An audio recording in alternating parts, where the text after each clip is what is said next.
When this guy was walking through Villa Renabu, a kid named Belder challenged him to a sword duel. Belder always used this as an excuse to beat Gray up and humiliate him in front of everyone. But this time, that humiliation was never going to happen again. Gray grabbed the sword and Belder attacked without even warning that the duel had started. Gray dodged every single attack with precision, something that had never happened before, and Belder felt that something was seriously off. Then things got even stranger when Gray closed his eyes waiting for an opening. With that one move, he knocked the sword right out of Belder's hands. The guy admitted he lost the fight, but that wasn't enough for Gray. He wasn't a coward anymore, and he needed to make sure everyone knew it. So he brought the sword down with full force, hitting the bully hard. Don't worry though, it was just a grazing hit. Gray is not the villain here. He wanted to teach a lesson. So he landed another hit using the flat of the blade and sent Belder flying. In the eyes of everyone watching, and especially in Belder's eyes, the coward kid from before now looked like the real threat in the room. The other guys decided to rush him all at once, thinking that maybe 4 against 1 would change things. It didn't. All 4 of them ended up with their heads ringing from too many hits to count. Gray then made it clear that from now on, none of them would ever treat him as inferior again. If that happened, they would end up like this leaf right here. And right in front of them, he sliced the leaf clean in half. Belder ran off immediately screaming that he needed to go change his underwear. The truth that none of them know is that Gray has a dark secret buried in his past. 15 years into the future, Gray would be part of a group of warriors assembled to face the greatest threat the world had ever seen, the Liquidator, a destroying entity that wiped an entire continent off the map like it was nothing. To fight this thing, the greatest warriors on Earth were brought together. A man who survived a giant's attack without a single scratch. A sage with power equal to an entire army. An archer who took down a high-level dragon with a single shot. And the strongest swordswoman who ever lived. Every single one of them was wiped out. Gray watched each of them fall without being able to do anything. He was the low-ranked soldier, the disposable pawn,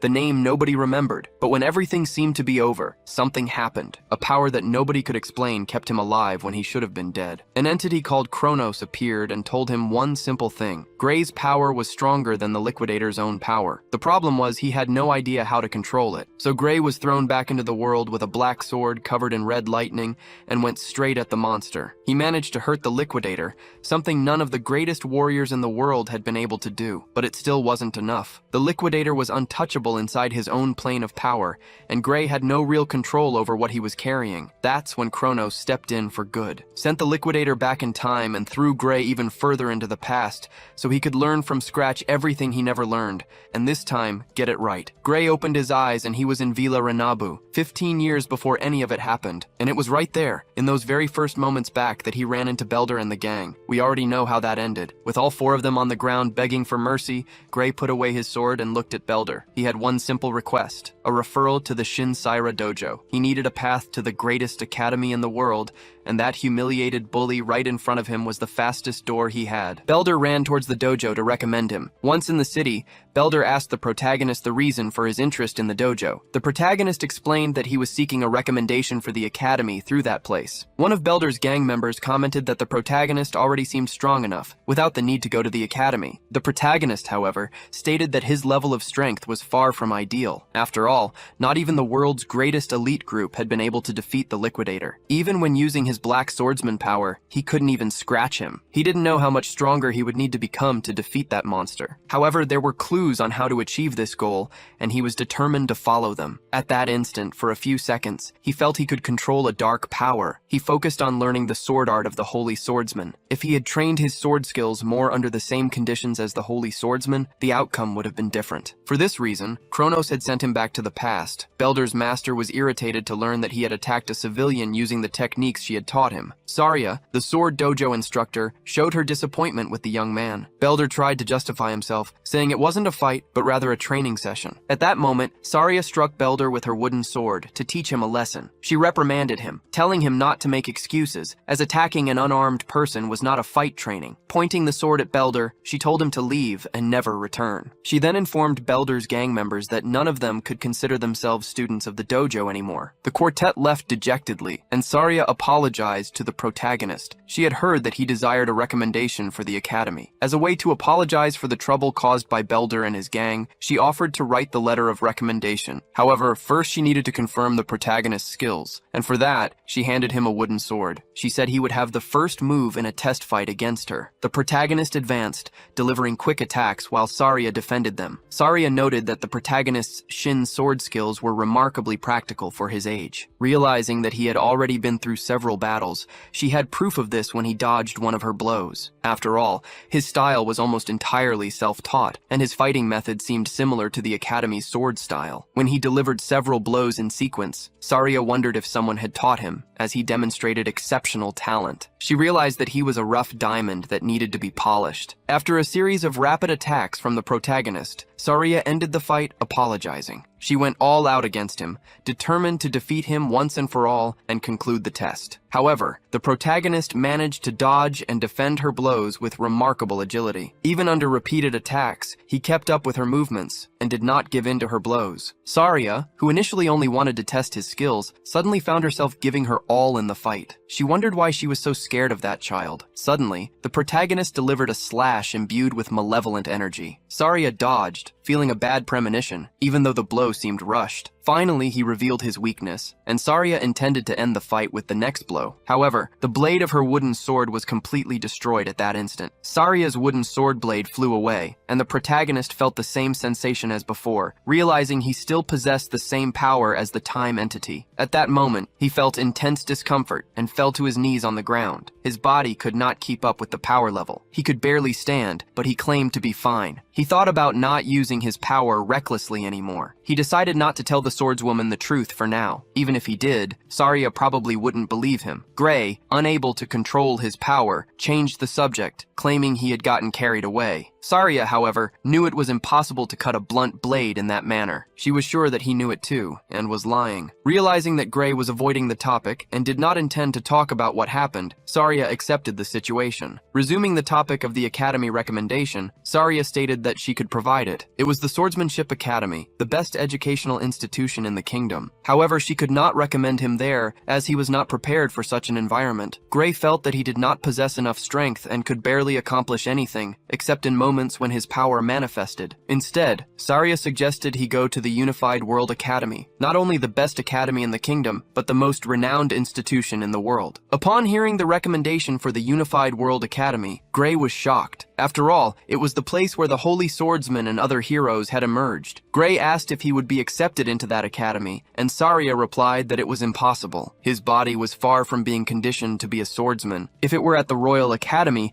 he might still be able to compensate with his skills, but at the Unified World Academy, that would be unfeasible. Saria questioned how he had acquired so much skill with such a fragile body. Gray knew that all the students at that academy were true prodigies, and with his current body, he did not come close to their level. However, Saria encouraged him not to give up, as there were 9 months left until the entrance exam. She admitted that 9 months was not enough time, but she asked him to trust her. Over the next 9 months, she would subject him to rigorous training so that he could enter the academy. Gray, though reluctant to suffer, accepted the challenge. He asked her to train him and guide him in the following months. Saria approved of his response and declared that the torture would begin soon. Days passed, and Gray, in addition to eating abundantly, dedicated himself intensely to training. He honed his sword skills and strengthened his body. 8 months later, Gray had developed a remarkably impressive physique. Saria stated that he was much more muscular and that she had nothing left to teach him. She informed him that in that last month, he would take an exam in an unknown location and should arrive early. She handed him enough money for the trip and for a month's worth of supplies. Gray thought that going a month early for the exam was too soon. He interpreted that as a form of expulsion from the village on her part. Saria, however, said that he was exaggerating. Gray then mentioned the discovery of an ogre nest near the village. He added that there were not many guards, and Saria confirmed the existence of the ogre nests. However, she stated that it did not directly affect them, as help would come from the royal capital. She instructed Gray to go to the exam without worries. Gray soon realized that she was lying, and that no help would reach the village. He knew that, shortly before the village was destroyed, his master would lose her life. In the future, they would say that she had been massacred while facing an ogre alone. Gray thanked Saria and stated that he was leaving for the journey. Saria said that she would pray for him to pass the exam. That very night, Saria headed to the ogre nest in the middle of the forest. She had discovered the nest's location through the scout's report. However, from high up in a tree, Gray asked where his master was going. The master was shocked to see Gray in the tree, questioning his presence since he should have been on his way to the academy. He questioned what she had said about the ogres being exterminated by the royal capital's army. Saria lied, claiming the army couldn't come due to an emergency, which was why she was there alone. Regardless, she stated that she would handle it alone, as she knew the nest's strength from the report. She knew the chief was an elite ogre, and that the nest housed a total of 45 monsters. Even with the difficulties and the presence of an elite ogre,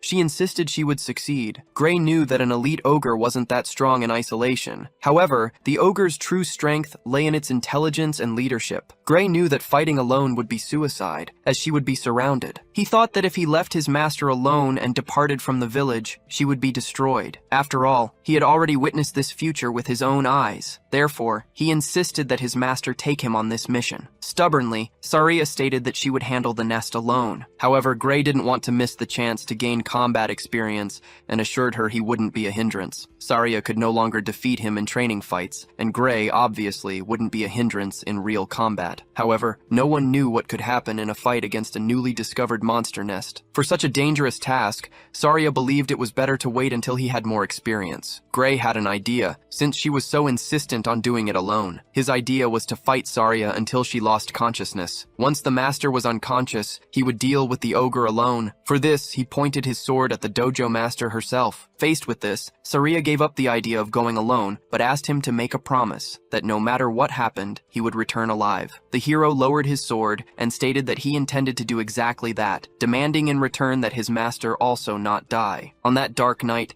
they set off towards the ogre nest, located in the heart of the mountain. The terrain, which offered no escape routes, gave the ogres great confidence to build their nest there. They knew they couldn't flee, and dealing with intelligent monsters required extreme caution. They did not spot the ogre chief, who was likely inside the main tent. They decided to reduce the number of monsters before the chief emerged from his tent. The master asked Gray to eliminate the visible enemies on one side, while she would take another path to take down the other ogres. With weapons drawn, the two advanced at high speed against the ogres. The ogres barely had time to notice the attack before being struck. Many were eliminated before they could react, until a pack of enraged ogres charged at them. The hero pulled back his sword and delivered a spinning slash, eliminating several enemies at once. One of the ogres tried to deliver an axe blow, but Gray cut it in the belly. Meanwhile, the master swordswoman also eliminated several ogres, without suffering any attacks until that moment. Gray and Saria eliminated all the common ogres in the area. Saria asked Gray if this was his first time in real combat, but he merely asked her to stay alert. Gray found it strange, as the monsters seemed too weak. He knew his master could handle them alone, given the ogre's fragility, unless inside that tent there was a truly horrifying monster. Upon looking at the tent and spotting terrifying red eyes, Gray was startled, ordering his master to leave immediately. Terrified, he yelled for them to get out of that place now. Thus, the two began to run very fast, fleeing the location. However, an elite ogre appeared, destroying part of the camp. Saria commented that it was an honor for the chief himself to come to meet them. However, the protagonist stated that he was not the chief, and that the true one was right behind him. The true chief, an elite ogre, let out a deafening roar. The roar echoed, and the ogres began to react, becoming extremely furious. They noticed that he was something much stronger than just an elite ogre. Gray recognized him as an ogre general, the true chief of the nest. The master recognized that an ogre general was not a monster they could face alone. They decided to eliminate the elite ogre, and then leave. Saria defended an axe blow from the elite ogre with her sword. Then, she delivered a cut to the ogre's chest. However, the ogre's wound began to heal immediately. The hero explained that the ogre general's roar increased the strength and recovery ability of his allies. That was why the orcs were so strong at that moment. Even the weakest orcs were not easy to defeat. The protagonist left his rear under the protection of the master swordswoman, asking her to buy time, without needing to defeat him. Gray stated that there was only one choice now, to take down the ogre general once and for all. The hero entered into a direct confrontation with the ogre general. He knew it was annoying when they tried to flank him and catch him from behind. At that instant, he had to dodge a blow from another orc that attacked him from behind, focusing on eliminating all enemies in front of him. But At that moment, his sword broke in half. His weapon could not withstand the clash against a strengthened ogre. An attack came his way, and he defended with the hilt of his sword. He realized that the ogre had understood his plan, which was why it was attacking him so brutally. The ogre's high intelligence was not just for show. He grabbed another sword and defended against the axe blows. Then, his master threw another sword in his direction, so that he could use two. Even with two swords, it was not enough to eliminate all enemies. After all, he was facing an ogre general and anyone else who stood in his way. Suddenly, the ogre general roared again, further strengthening his subordinates. He used both swords to defend against more heavy attacks, using his body's strength to push back the ogre's axe. Pushing one of them out of the way,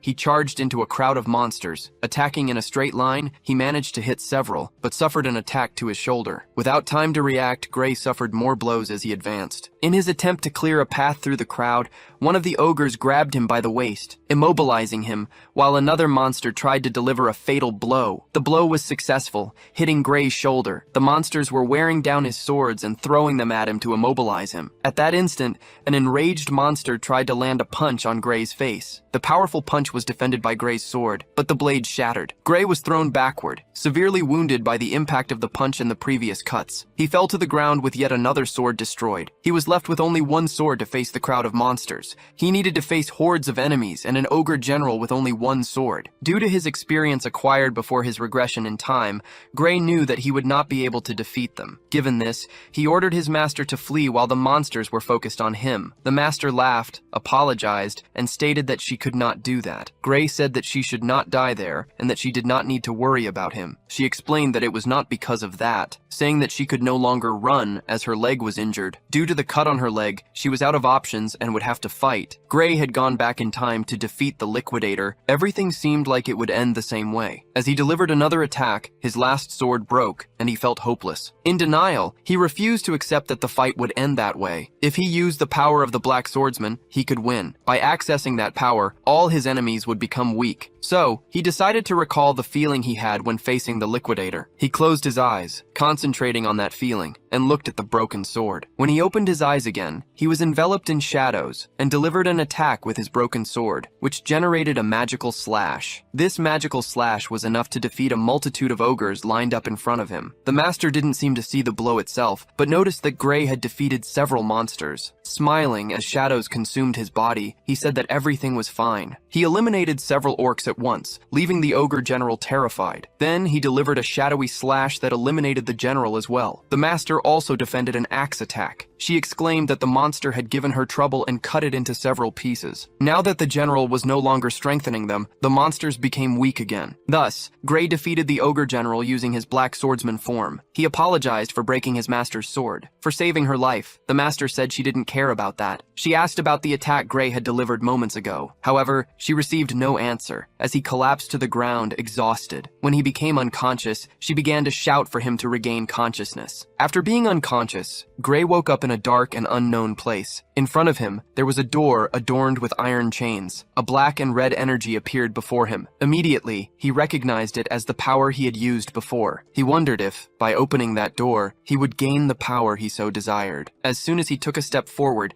he felt the cadaverous presence of a monster behind him. Without knowing why, he felt that if he opened the door at that moment, he would die. This entity said that he had made a good choice by not opening the door at that moment. Then, Gray woke up in a bed, utterly desperate. His master was excited to see him wake up and said that he was in the village infirmary, as he had been unconscious for 5 days. She feared he wouldn't wake up again because the boy had pushed himself so hard that his body collapsed. She said that her words minimized what he had done by defeating all the orcs and the general. Then she asked if his body was all right and if he could move. Gray couldn't gather strength in his right arm, which was completely trembling. He could move it with great effort, but he thought he wouldn't be able to hold swords anymore. Furthermore, there was a shadow-shaped bruise on his forearm. He thought she couldn't see it and stated that he couldn't put strength into his right arm. Saria explained that he had broken all the bones in his right arm and that it would take time to recover. He felt no pain and therefore hadn't realized that the bones in his arm were shattered. She explained that they had treated his arm with a magic potion. Gray was incredulous because magic potions were very expensive. Saria explained that the village chief had gifted Gray the potion. Gray questioned why the village chief would give something so expensive to someone like him. His master then clarified that Gray was now the hero of that village. The news surprised him, but at that moment, the the village chief entered the infirmary. He effusively thanked Gray for his heroic act. After all, the ogre general was a monster capable of destroying the village, and no neighboring force would have come to their aid. The chief stated that if Gray hadn't eliminated the threat, the village would have been completely devastated. Therefore, he handed over the potion, in recognition of Gray saving the lives of all the citizens. Gray thought the chief was exaggerating by saying that, without him, the villagers would have died. However, the village chief assured him that there was no exaggeration in his words. Gray knew the chief was right, because, in the world before his regression, the village had indeed been destroyed by the ogres. The chief offered to explain the details, and mentioned that he knew about the academy admission exam Gray wished to take. Gray knew that there were only 2 days left until the academy exams, and that the World Union Academy was a 3-day walk away. He could arrive in 1 day if he went by horse, but he didn't have money for that. So he asked the village chief to lend him a horse. The chief, anticipating the request, had already prepared the best horse in the village in advance. Saria commented that if Gray hadn't woken up on that last day, they would have taken him while he was sleeping. Upon opening the door, Gray saw all the village citizens gathered, holding signs and wishing him good luck. They also thanked him for his heroic act and expressed hope that he would pass the exam. One of the villagers handed Gray a bag, explaining that the entire village had pooled money so he could enroll in the World Union Academy. Very happy, Gray thanked the villagers, promising that he wouldn't be able to return if he failed the exams. Saria added that none of the academy candidates had managed to defeat an ogre general. However, Gray was concerned about the condition of his right arm. Saria reassured him, saying that his left arm was more than enough and that he wouldn't need to use the shadowy power. Gray, however, feared that the exam wouldn't be lenient and would require the use of both arms. Saria, with complete certainty, stated that the academy examiners would notice his skill and that he would pass the test. Gray thanked her. In the other reality, the village had been destroyed, but in this one, it remained standing. This made Gray realize that this world was no longer the same as before. He felt hope that the future could be altered with the power he had acquired. At that moment, he set off on his journey to pass the exam. Thanks to his swift horse, Gray quickly arrived at the city where the exam would take place. Finally, he reached the World Union Academy, a giant castle that stood before him. As soon as he entered the premises, the distribution of exam tickets began. Candidates were instructed to remain in the central arena until the process was complete. Looking around, Gray noticed the large number of candidates and heard comments that only 20 would pass. The candidates commented that the number of successful applicants varied each year. The previous year, 50 people had passed, and there was even a year when only 1 person passed the exams. Over the microphone, the entrance of Professor Ariel was announced. She would begin distributing the exam tickets. Candidates were to pick up the papers in front of them and slide their fingers over them, generating magic. Gray picked up the paper in front of him, as instructed. He was candidate number 513 for the fencing course. To the surprise of some, nothing was written on it except the number and the course the person would attempt. The World Union Academy did not discriminate based on age, gender, or social status. Therefore, not even the person's name was written on the paper. After all, these characteristics were not important to the academy. Only those who passed the exam and earned the right to cross the bridge would reveal their names. They could even use false names if they wished, as it would make no difference. Even though he had left his sword at the inn, Gray was assigned to the fencing course. Professor Ariel assigned the courses according to the candidates' appearances, asking those who were in the wrong course to raise their hands. Everyone was surprised that she had chosen the courses based on appearances, speculating whether they had already been previously evaluated or if she had used some kind of mind-reading magic. The professor noted that no one was in the wrong course, and then announced the exam schedules. Gray's exam would be at 11 o'clock on that first day. He wasn't very enthusiastic about having his exam on the very first day, as he wanted more time to recover his arm. He was informed that the exam would be practical, and that delays would result in disqualification, requiring punctuality. Gray could not change the exam time, and furthermore, he had no strength in his right arm. He ardently wished for his arm to heal by the next day. The next day, Gray found that his arm had not recovered. Even so, he decided to proceed with the exam. A servant instructed him to wait at the arena entrance, as he would be the next candidate. While his left arm functioned perfectly, his right arm moved only slowly. Gray used the remaining time to observe the examiner, looking to identify any openings in his future opponent. A brute charged at the bespectacled swordsman like a bull, delivering a heavy blow. However, the bespectacled swordsman dodged, and the brute's heavy sword hit the ground. The brute declared that he wasn't finished. Pulling his sword from the ground, he prepared a new attack. As he launched his sword at the bespectacled swordsman, the latter defended himself with his thinner blade. The brute was shocked to see that his sword couldn't break his opponent's. At that instant, the brute's guard was broken by the bespectacled swordsman's strength, who delivered a blow, sending the opponent's sword flying and knocking him to the ground. The exam was concluded. The brute could then retrieve his weapon and withdraw. Gray watched the fight, considering it a lost cause. The bespectacled swordsman, who was the examiner, called candidate number 513 to enter the arena. Gray felt hopeless having to face a man who had just defeated a much larger opponent, and who had done so using only one arm. The examiner told Gray that he could deliver the first blow. Although Gray didn't feel he had a chance, he decided to give it his all, advancing impetuously against the examiner. Gray remembered his master's teaching, not to swing the sword only with his arms, but to channel the force generated by his entire body through them. Even with his right arm weakened, Gray transferred the force through other muscles, delivering a quick cut that the examiner managed to dodge. It wasn't as if Gray could fight in his usual manner. After all, swinging the sword without full strength wasn't as simple as in training. While his left arm prepared another sword strike, the examiner tried to take advantage of the opening. However, the instructor's sword seemed too slow for Gray. Gray managed to predict the trajectory of the blow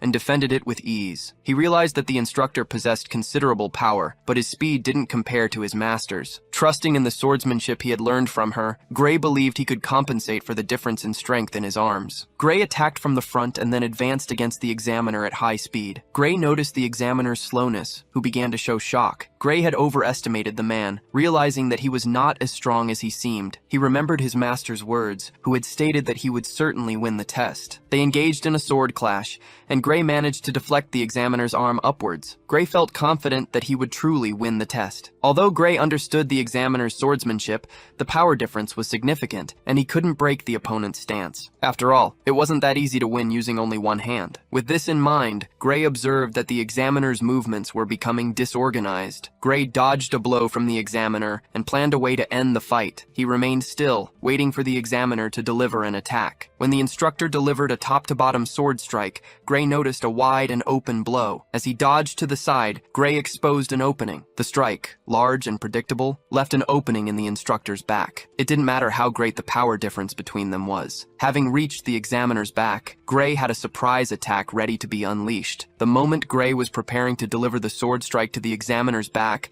the fight was interrupted. Gray found it a bit early to stop the fight. It was announced that the exam's time limit had come to an end. For this reason, the exam result was a draw. Gray was sad that he hadn't achieved victory, even though he had prepared the final attack. Looking down, Gray felt that he had given his best, but knew that things would be difficult for him since he hadn't managed to defeat the instructor. Deciding to try the exam again the following year, with his arm healed, Gray looked at the Grand Coliseum and thanked for the opportunity. A week later, a meeting was held at the World Union Academy. An elderly man asked for the attendees' opinions on the candidates now that the exams had finished. The meeting participants agreed that the joint observation method was quite efficient. Another member added that they couldn't afford to ignore a talent just to facilitate the process. The elderly man reiterated that he didn't want opinions on the exam system, but rather on the students. Starting with the swordsmanship course, they asked who had passed the exam. All who defeated the examiner were approved. The others were evaluated based on the quality they demonstrated. Besides the winners, 3 other candidates stood out. It was argued that even if others were admitted, they wouldn't be able to keep up with the classes, and the focus should be on the most prominent candidates. As no one raised objections, the approved candidates for the swordsmanship course were confirmed, until one of the attendees asked about candidate number 513. Professor Ariel with red hair inquired about this candidate. The evaluators opened the protagonist's fighting video and smiled. They were certain that the young man would win. However, the need for traps to defeat the instructor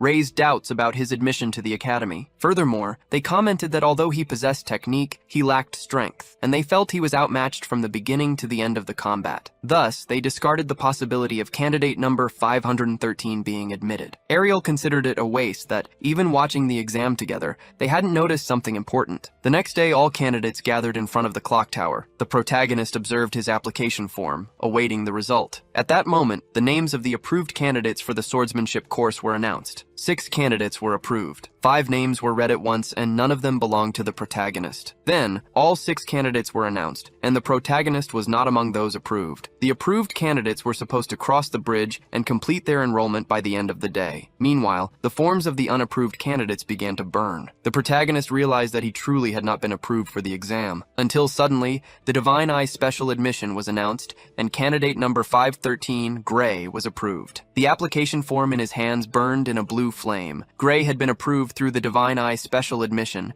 something the protagonist was hearing about for the first time. Some commoners commented that the World Union Academy was weak, allowing people to enter through questionable means. Gray had no connections, so he thought his master might have helped him. An old man reprimanded the commoners, asking them not to speak that way about the special admission. After all, the Divine Eye was an honored category, responsible for training heroes for over 100 years. Recent candidates approved by the Divine Eye included Amy White, Bella Albright, and Leek Muller, in addition to the great Jacob Bloomfield, who would become a hero in the future. The candidates present considered these swordsmen very unsuccessful. The protagonist recognized that these were the 3 who had been part of the main force against the Liquidator, and, in that new reality, his name would be alongside theirs. The entrance ceremony would begin in 30 minutes. It was said that they could change and gather in the square in front of the building. The protagonist was seen in uniform, sporting the Academy's insignia. Upon arriving at the square in front of the building, the students wondered if that was the correct location. At that moment, a man informed them that there had been a slight delay in preparation due to a mistake. He asked them to take a few steps back while he positioned the stairs. After positioning them, he invoked magic and used it on the structure. The structure began to break apart,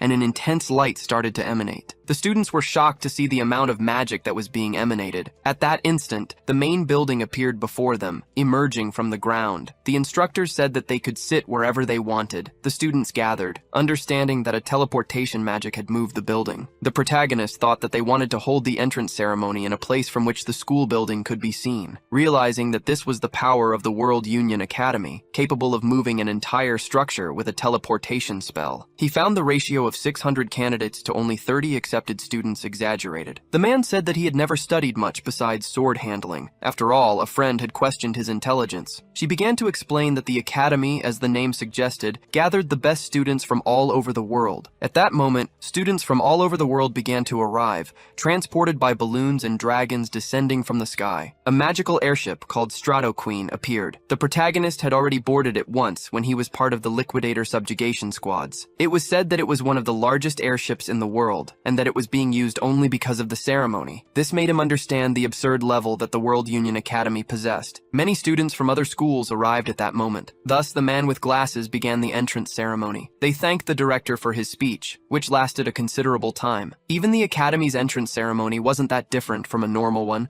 and the protagonist felt sleepy. After the greetings from the best students of each course, the presentation would begin. The director asked Leonhardt, the best student of the swordsmanship course, to step forward. They began to whisper about him, who had defeated the examiner at the moment of the admission exam. Rumors said that he was as good as any of the professors in swordsmanship. His name was Leonhard Apis. He confirmed if he could speak freely in the course and thanked them when they accepted the proposal. Therefore, he decided to make a statement to the World Union Academy. Leonhard addressed his peers, stating that although not all of them had been admitted through conventional means, it was an honor to join the Academy alongside each of them. To become individuals who contribute to the world, it was essential that they work together. He expressed his anticipation for the days when, as prestigious students, they could aim for great achievements. However, Leonhardt declared that amidst all of this, there was something that did not deserve to be present. He was referring to Professor Ariel and the Divine Eye, which had admitted the protagonist. Professor Ariel spoke up, stating that all students had passed a rigorous examination. She added that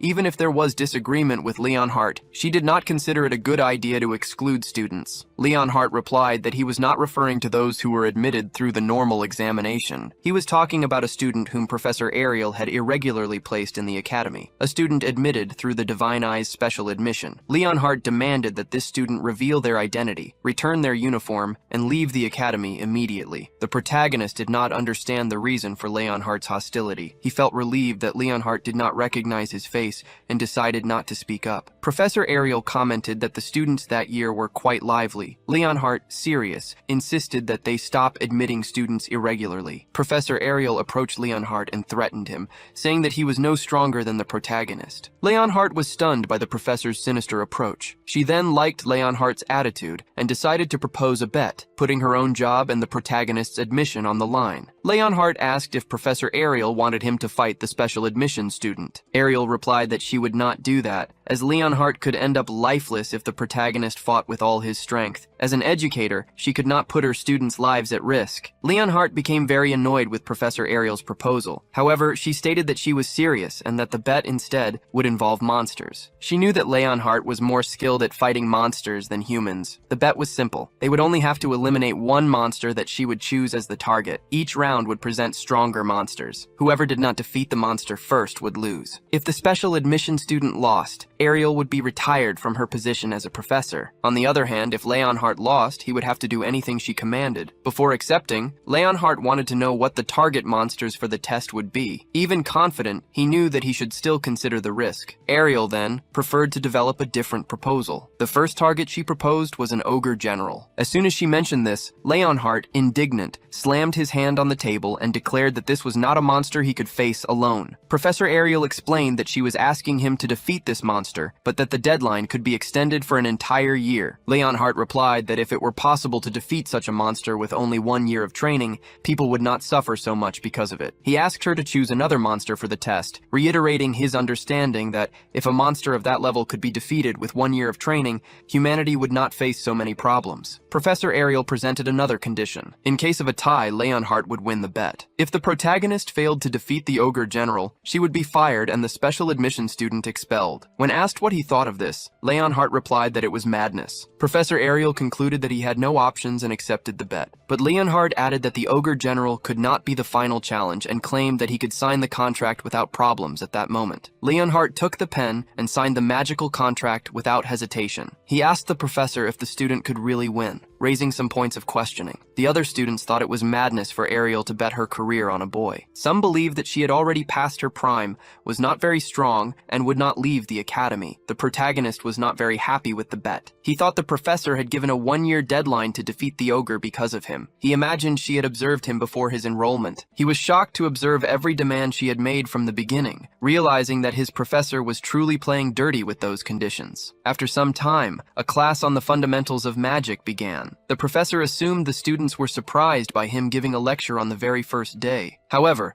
he stated that in that academy, no day would be wasted, starting with the most basic, how to use magic. He explained that an invisible energy called ether exists in the human body. By manipulating ether through the body's magical circuits, it is possible to use magic. The professor feared that it might not be necessary to explain these fundamentals if the students already mastered magic. With the class's initial theoretical questions and explanations concluded, Gray realized his problem now was ending up in the same class as Leonhardt. He ardently hoped that Leonhardt would not discover his status as a special admission student, the Divine Eye. The professor called Gray's attention, observing that he was looking away and losing focus. Gray apologized, surprised that the professor had noticed him so quickly, even though he was in the back row of the classroom. The professor declared that if the students were so confident, they should demonstrate their power to everyone. He was sure that the students already mastered basic magic. Although they were in the swordsmanship course, the professor knew there was no problem with not using magic frequently. However, the professor emphasized that even for swordsmen, it was essential to know the basics of magic to coordinate with mages. Gray realized that the professor's explanation was identical to what he had received in the training camp. He assumed that the magic to be practiced would be the same he had already seen.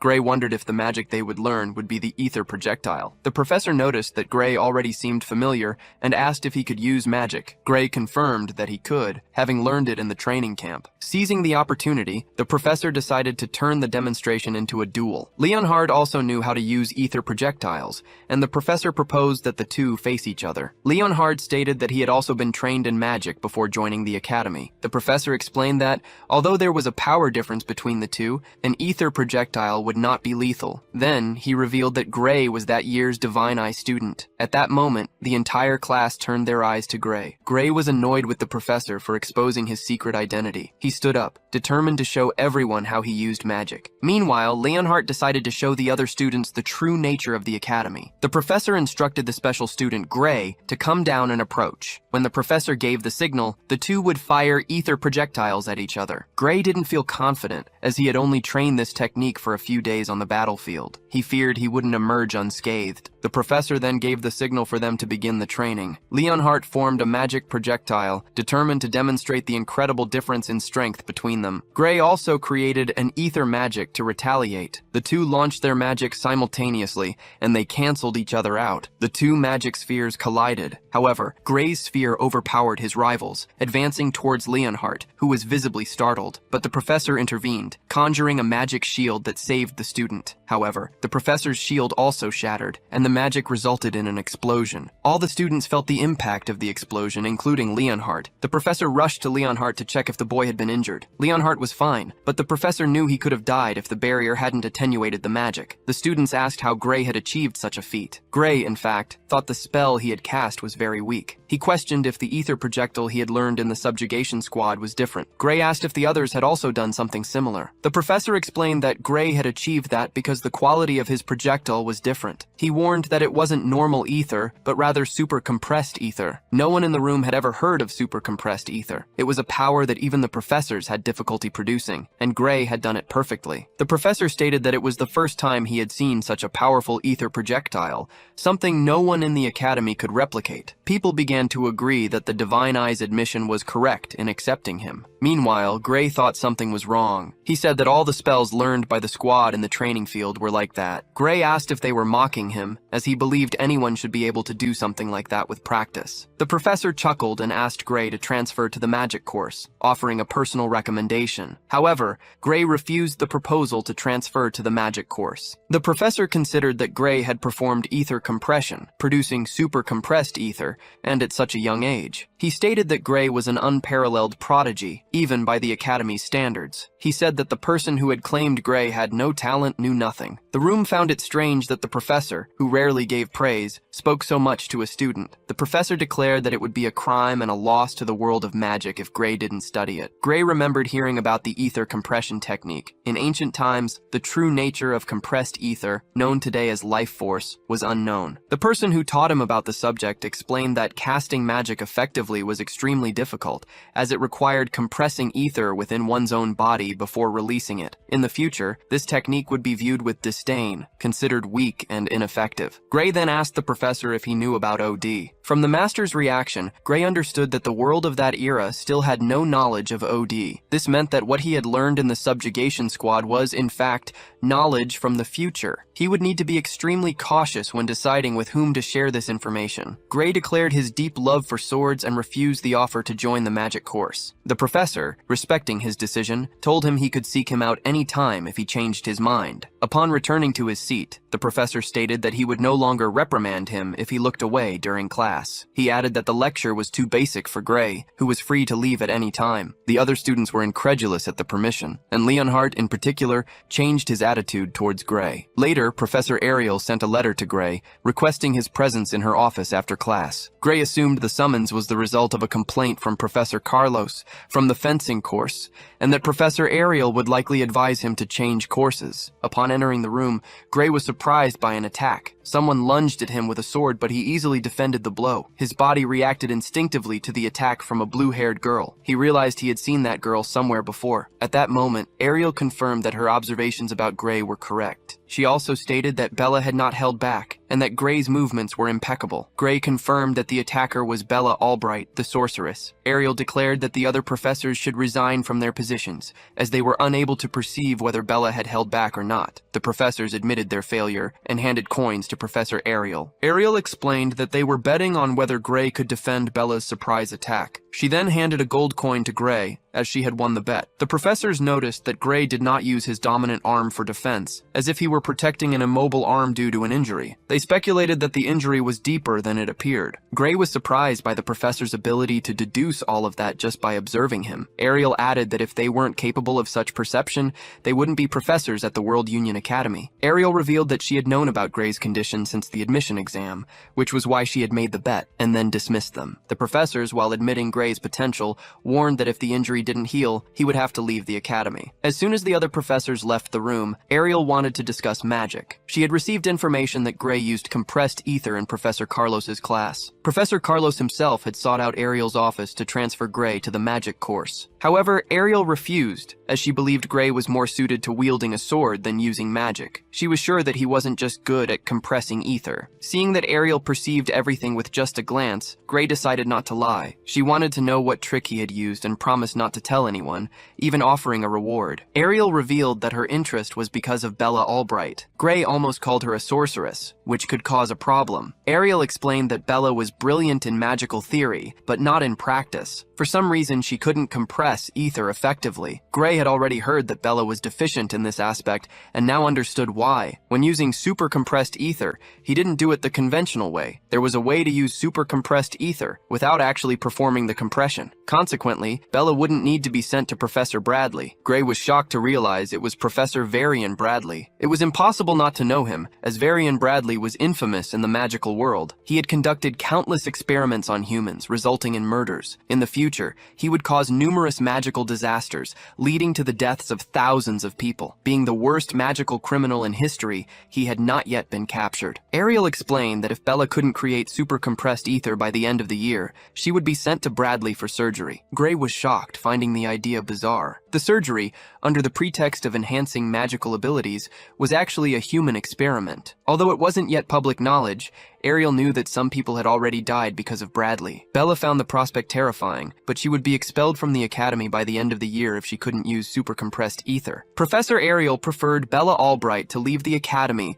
rather than have her body altered by such a procedure. This was knowledge that didn't exist at that time. For this reason, Gray feared revealing his knowledge and altering the course of history. He remembered humanity's annihilation before the Liquidator. Gray preferred to change that hellish future rather than allow events to follow their natural course. Thus, he decided to teach Bella Albright how to use super compressed ether. Together, they went to the arena, where Gray shared all his knowledge about magic. There, they signed a magical contract that prevented them from revealing what Gray was teaching. Gray then asked Bella and Professor Ariel for their opinions on what he had just taught. Professor Ariel was impressed by the level and depth of the knowledge Gray revealed. Bella, in turn, found the explanation concise but extremely well organized. It was as if she were attending a magic class from hundreds of years in the future. In her view, Gray's explanation advanced the history of magic by 100 years. In fact, all of Gray's knowledge came from a lecture that Bella Albright herself had given 10 years in the future. However, he did not reveal this information. There was a lot of information that Professor Ariel could not accurately judge to determine its veracity. Bella Albright, however, believed there was a high chance it was true, as nothing contradicted current magical theory. Furthermore, the quickest way to discover the truth was by testing it, which was why they were there. If everything Gray had said was true, the spell would work. Bella then used her current power, invoking magic through her staff. Gray recalled that it was said Bella's full power was capable of setting an entire city ablaze. Moreover, it was rumored that she couldn't properly control her magical output. When Bella conjured the magic, an intense glow emanated, followed by an explosion. The explosion was so powerful that it made Gray scream. He was in the crossfire, surrounded by the tower of fire Bella had created. The power was overwhelming, and if Bella hadn't taken control of the magic, Gray would have perished. The fire began to climb Gray's arm but stopped, and Bella saved his life. Bella was happy to have finally managed to control the ether in the way Gray had taught. At that moment, an enormous fire dragon emerged from her staff, and Bella found the scene amusing. However, Bella's ether was completely depleted, and she fell to the ground unconscious. Professor Ariel explained that Bella fainted because her magic source was depleted. Professor Ariel found it wonderful to think that Bella had conjured such a powerful magic in so little time. Still unconscious, Bella replied that the super compressed ether theory was incredible, not her. However, the theory did not belong to Gray, but to herself, created in the future, in a different timeline. Professor Ariel stated that now that Bella could create super compressed ether, she no longer needed the surgery. Professor Ariel was happy that they had avoided that risky surgery with Bradley,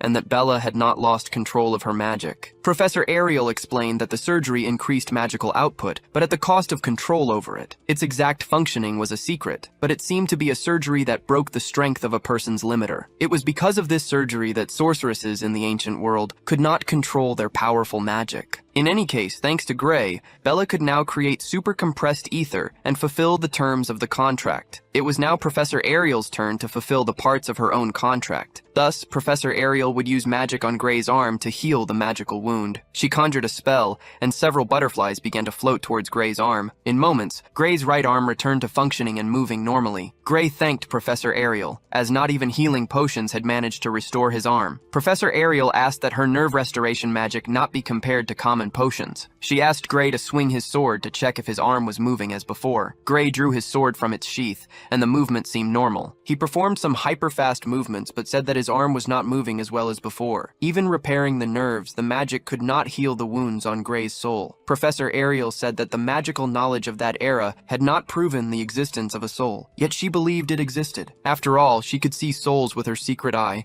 noticing that Gray's soul was healing gradually and naturally, as long as he didn't exert himself too much. Gray thought about avoiding sword practice to heal, but Professor Ariel said he should train normally. She wanted to know what kind of swordsmanship could wound a soul in that way. Furthermore, there was an example of swordsmanship that used the soul to move swords. Professor Ariel asked if Gray knew the girl Amy White. This was the sword saint who, at that time, was not even known yet. After all, the way Gray wielded the sword seemed to indicate that he had learned from Amy. There is, however, a subtle difference. The person who taught him swordsmanship is slightly more skilled than Amy. He understands that Amy, in the future, will reach the same level of mastery as his mentor. Gray claims to have learned his swordsmanship in a dojo in his hometown. Then, he changes the subject, questioning whether it is truly possible for someone's soul to be damaged through swordsmanship. Ariel replies that by no means could such damage be caused by common swordsmanship. She then asks if Gray used the mysterious power residing within him. Gray realizes that the professor can see through her shining eye. She is able to see his power leaking through the chain door. Gray recalls the chain door he had seen previously. He understands that Ariel truly saw this manifestation, as it wouldn't be possible to deduce something like that. Ariel reveals that she has witnessed an aura similar to his before. Gray asks if there are other mages with similar powers. She confirms that there are, although she doesn't know if they are human or not. She informs him that they are known as liquidators. Observing Gray's reaction, Ariel is certain that he has heard of them. Gray did not expect that name to be mentioned at this time. Ariel, in turn, did not expect the concept of the liquidator to be already known. She is not surprised, as the student brought knowledge from the future with him. Gray understands that it is knowledge from the future, something no one else knows yet. She asks how much he understands about the liquidator. Gray replies that he knows the liquidator represents an extremely dangerous threat to humanity. It must be stopped before its manifestation and destroyed at all costs. Ariel agrees about the danger and reveals that Bradley is determined to proceed with his experiments. Gray asks what Bradley's connection to the liquidator is. The professor explains that the liquidator is the very entity Bradley is trying to summon. Gray is shocked because it was never revealed to him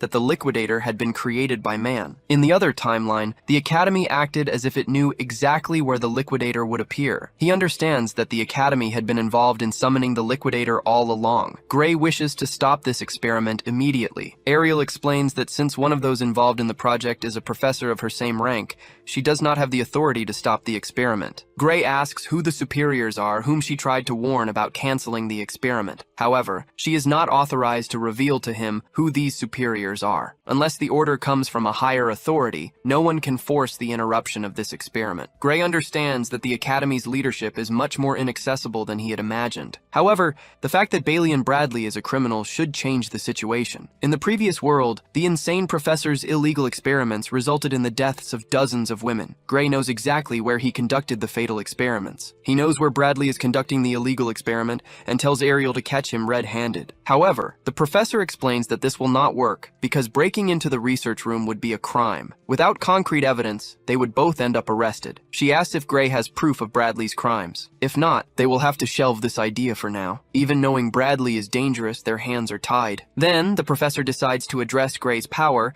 and asks if he wishes to learn to control it. She mentions that there is a professor at the Academy very competent in dealing with unknown forces. His name is Heathcote Longfellow. Gray knows that Heathcote is the same one who trained the Sword Saint herself. Ariel will arrange for him to begin private training with this professor the next day. The reason he came to this academy is precisely to master this power, and he thanks the professor. Gray did not expect to find a clue on how to do this so quickly. The next day, he meets the professor and starts running. He wonders why he is running if he should be receiving private lessons from Longfellow. The professor observes that Gray's mind is wandering as they run through the forest. He tells him to pick up the pace since he is thinking so much, and to run until his body body reaches its limit. Only after burning every drop of physical strength will his soul awaken. Longfellow states that as long as Gray still has energy in his body, they will not touch a sword. Gray imagines that Longfellow's training must have a reason. However, while running, he thinks about the experiments Bailey and Bradley is conducting. He wonders if he should really be doing this now, while a criminal is at large. A week later, Ariel asks how the training with Longfellow is going. Gray explains that they only did running and a very short sword training at the end. When Gray mentioned feeling stronger,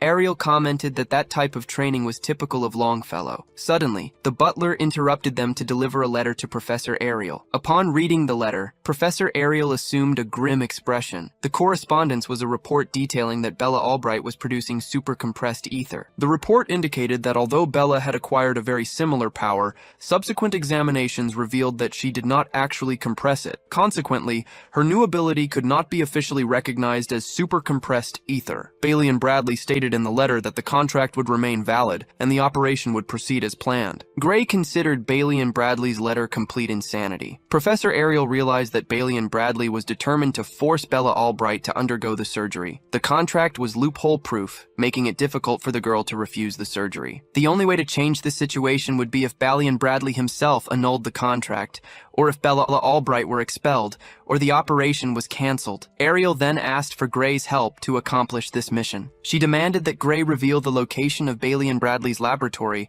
so they could expose him as a criminal. Gray scoffed, reminding her of her own words about the danger of going there without proof. Ariel, however, placed her faith in Gray and declared herself willing to find evidence to incriminate Bailey and Bradley. She assumed she had already done so from the start by trusting Gray. After all, her divine eye had already confirmed that Gray was telling the truth the entire time. Ariel asked Gray to show the way, stating that together they would bring Bailey and Bradley's crimes to light. Gray commented that Bailey and Bradley's laboratory was near Torwell Village. Ariel recalled that Torwell Mountain housed a laboratory authorized by the Academy. Gray understood that Bailey and Bradley was conducting illegal experiments in a laboratory that was paradoxically authorized. Professor Ariel questioned what place would be more suitable for illegal experiments than that one. After all, no one would suspect, as Bailey and Bradley spent a lot of time there. Furthermore, no Academy professor interfered with another colleague's laboratory. Ariel concluded that as long as they obtained proof of Bailey and Bradley's crimes, they would not be accused of invading the laboratory. Suddenly, Bella Albright knocked on the door and entered, informing Professor Ariel that she had also received a letter from Bailey and Bradley. Ariel took the letter from Bella's hand and stated that she would handle that situation for her student. Bella Albright asked if Ariel was planning to confront Bailey and Bradley because of her. Professor Ariel replied that she was self-sufficient to deal with the situation. Gray interrupted, stating that he could also help. Since the problem was hers, Bella Albright also expressed a desire to help. Ariel expressed her fear that the insane professor, who conducted human experiments, might capture one of them, as no one knew what Bailey and Bradley was capable of. Gray argued that this was precisely why it would be dangerous for Ariel to go alone. Gray stated that he could use the same power he employed to take down General Ogre, and thus assist in the mission. Furthermore, Bella Albright, as a special admissions student, asked Ariel to let them decide their own destinies. Professor Ariel realized that even if she tried to stop them,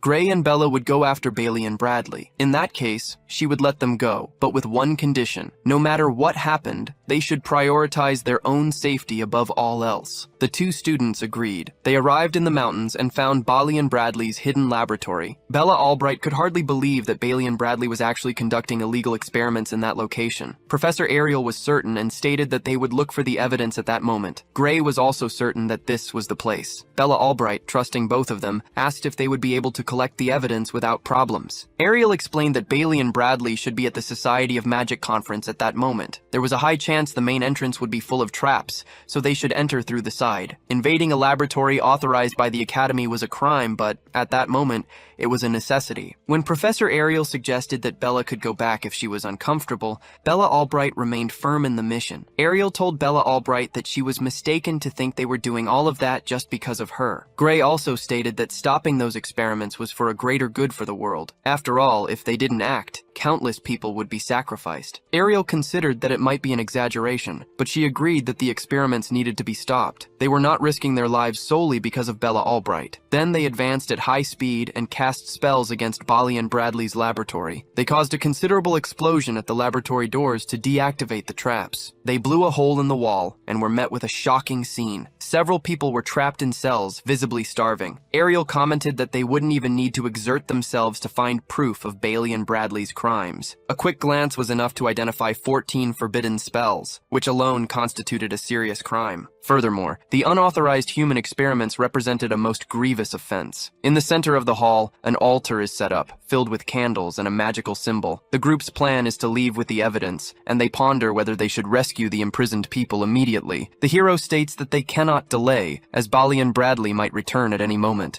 At that instant, Balian Bradley unexpectedly emerges from the shadows, surprising them. Ariel asks what happened at the conference. Balian Bradley states that he sent a double in his place, as he had a crucial experiment to conduct in that laboratory. He mentions that he obtained fresh materials for the experiment. His intention is to use them while they are still fresh. However, his plans changed upon spotting 3 intruders in his isolated laboratory. He already desired materials with greater magical potential than ordinary people. He also doesn't understand how they discovered his experiments. However, he is certain that no one else knows of their presence there. If all of them suddenly disappeared, no one would suspect Balian Bradley. He plans to use the group as test subjects, and their sacrifice would advance the limits of magic. Since he cannot let them leave alive, he will ensure they are put to good use. Suddenly, powerful magic is cast against him. Bella Albright conjures magic from her staff that explodes in the area. Balian Bradley shields himself and comments that the spell was magnificent. He states that Ariel's divine eye still possesses great skill. He assumes that the special admission student has exceptional talent. He wishes to start closely observing the divine eye recruits. He is not impressed by such a small trick, but rather by an academy student attempting to assassinate her professor. She lost her chance, and the situation is better than being eliminated by him. Ariel orders them to retreat for now, as they have already collected the evidence and the academy can handle the rest. Balian Bradley conjures dark magic, not wanting to let them leave there alive. He casts his dark magic, which Ariel defends with a magical barrier. Bella Albright thanks the professor, as she thought she would be hit by the attack. Balian Bradley says that the devouring flame is the result of his research. It produces a fire that consumes defensive magic, burning it as fuel and making its own magic more powerful. Although it requires a rare material to be conjured, it is invincible. Professor Ariel tries her best to defend, however, the task is complex. Her barrier develops a crack, and the devouring flame begins to penetrate. Ariel asks Bella Albright to take the spell memory bag to Gray. After all, if Heathcote sees it, he will know what to do with the bag. When the barrier is about to break, Bella Albright adds defensive magic. Professor Ariel tells Bella Albright to get out of there and stop helping. Bella Albright notices the professor's barrier breaking and asks her to leave the rest to her. Professor Ariel remembers the promise they made to prioritize their lives. She comments that Balian Bradley's magic is abnormal and that common defensive spells will not work. Suddenly, Ariel's barrier completely breaks, and she says she will buy time. Bella Albright uses another defensive magic and says that everything is under control. She states that she only needed a different type of defensive magic for his spell, which is not that potent. However, the anti-magic theory of the devouring flame is known only by mages like Balian Bradley. Bella Albright says that someone recently taught her a new theory. Balian Bradley begins to ask the name of the traitor who taught the anti-spell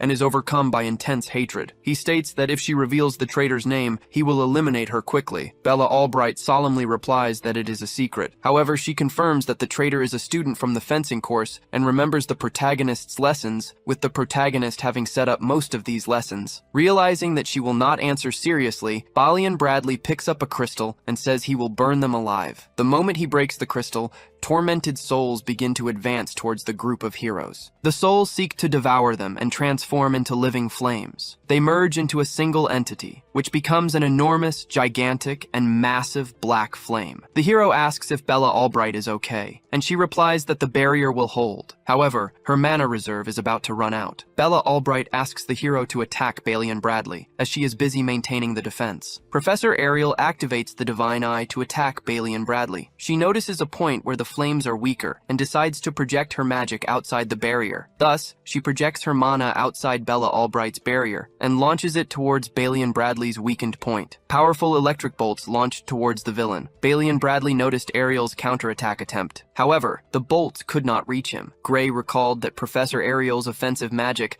was the weakest among the faculty. Due to the properties of Balian Bradley's flame, he must have been absorbing Ariel's spells. Bella Albright, almost out of mana, visibly staggered. It was for this reason that Professor Ariel, the one with the divine eye, had insisted they flee earlier. Gray stated that it was preferable for this to happen than for all 3 of them to die. Gray said that he had insisted on confronting Balian Bradley from the start and did not blame Ariel. Ariel advised advised him not to use that power for now. Otherwise, the damage could be irreversible. Upon hearing this, the protagonist swallowed hard and affirmed that he understood. Bella Albright said she felt no ether and asked if what they saw was magic. She knew that trying to explain a power of that magnitude merely as magic was impossible. Ariel preferred that Bella Albright not investigate the matter further, nor speak about what she witnessed there. Professor Ariel warned that if Bella Albright did not promise, she would have to erase her memories. Bella Albright affirmed that she understood and asked if they should make another magical contract. Professor Ariel agreed, and the contract appeared before the two of them. They signed the contract. The protagonist, concerned about the experiments, said they should help people. He noticed that the experiment victims had only been put to sleep by magic. Even though they weren't in imminent danger,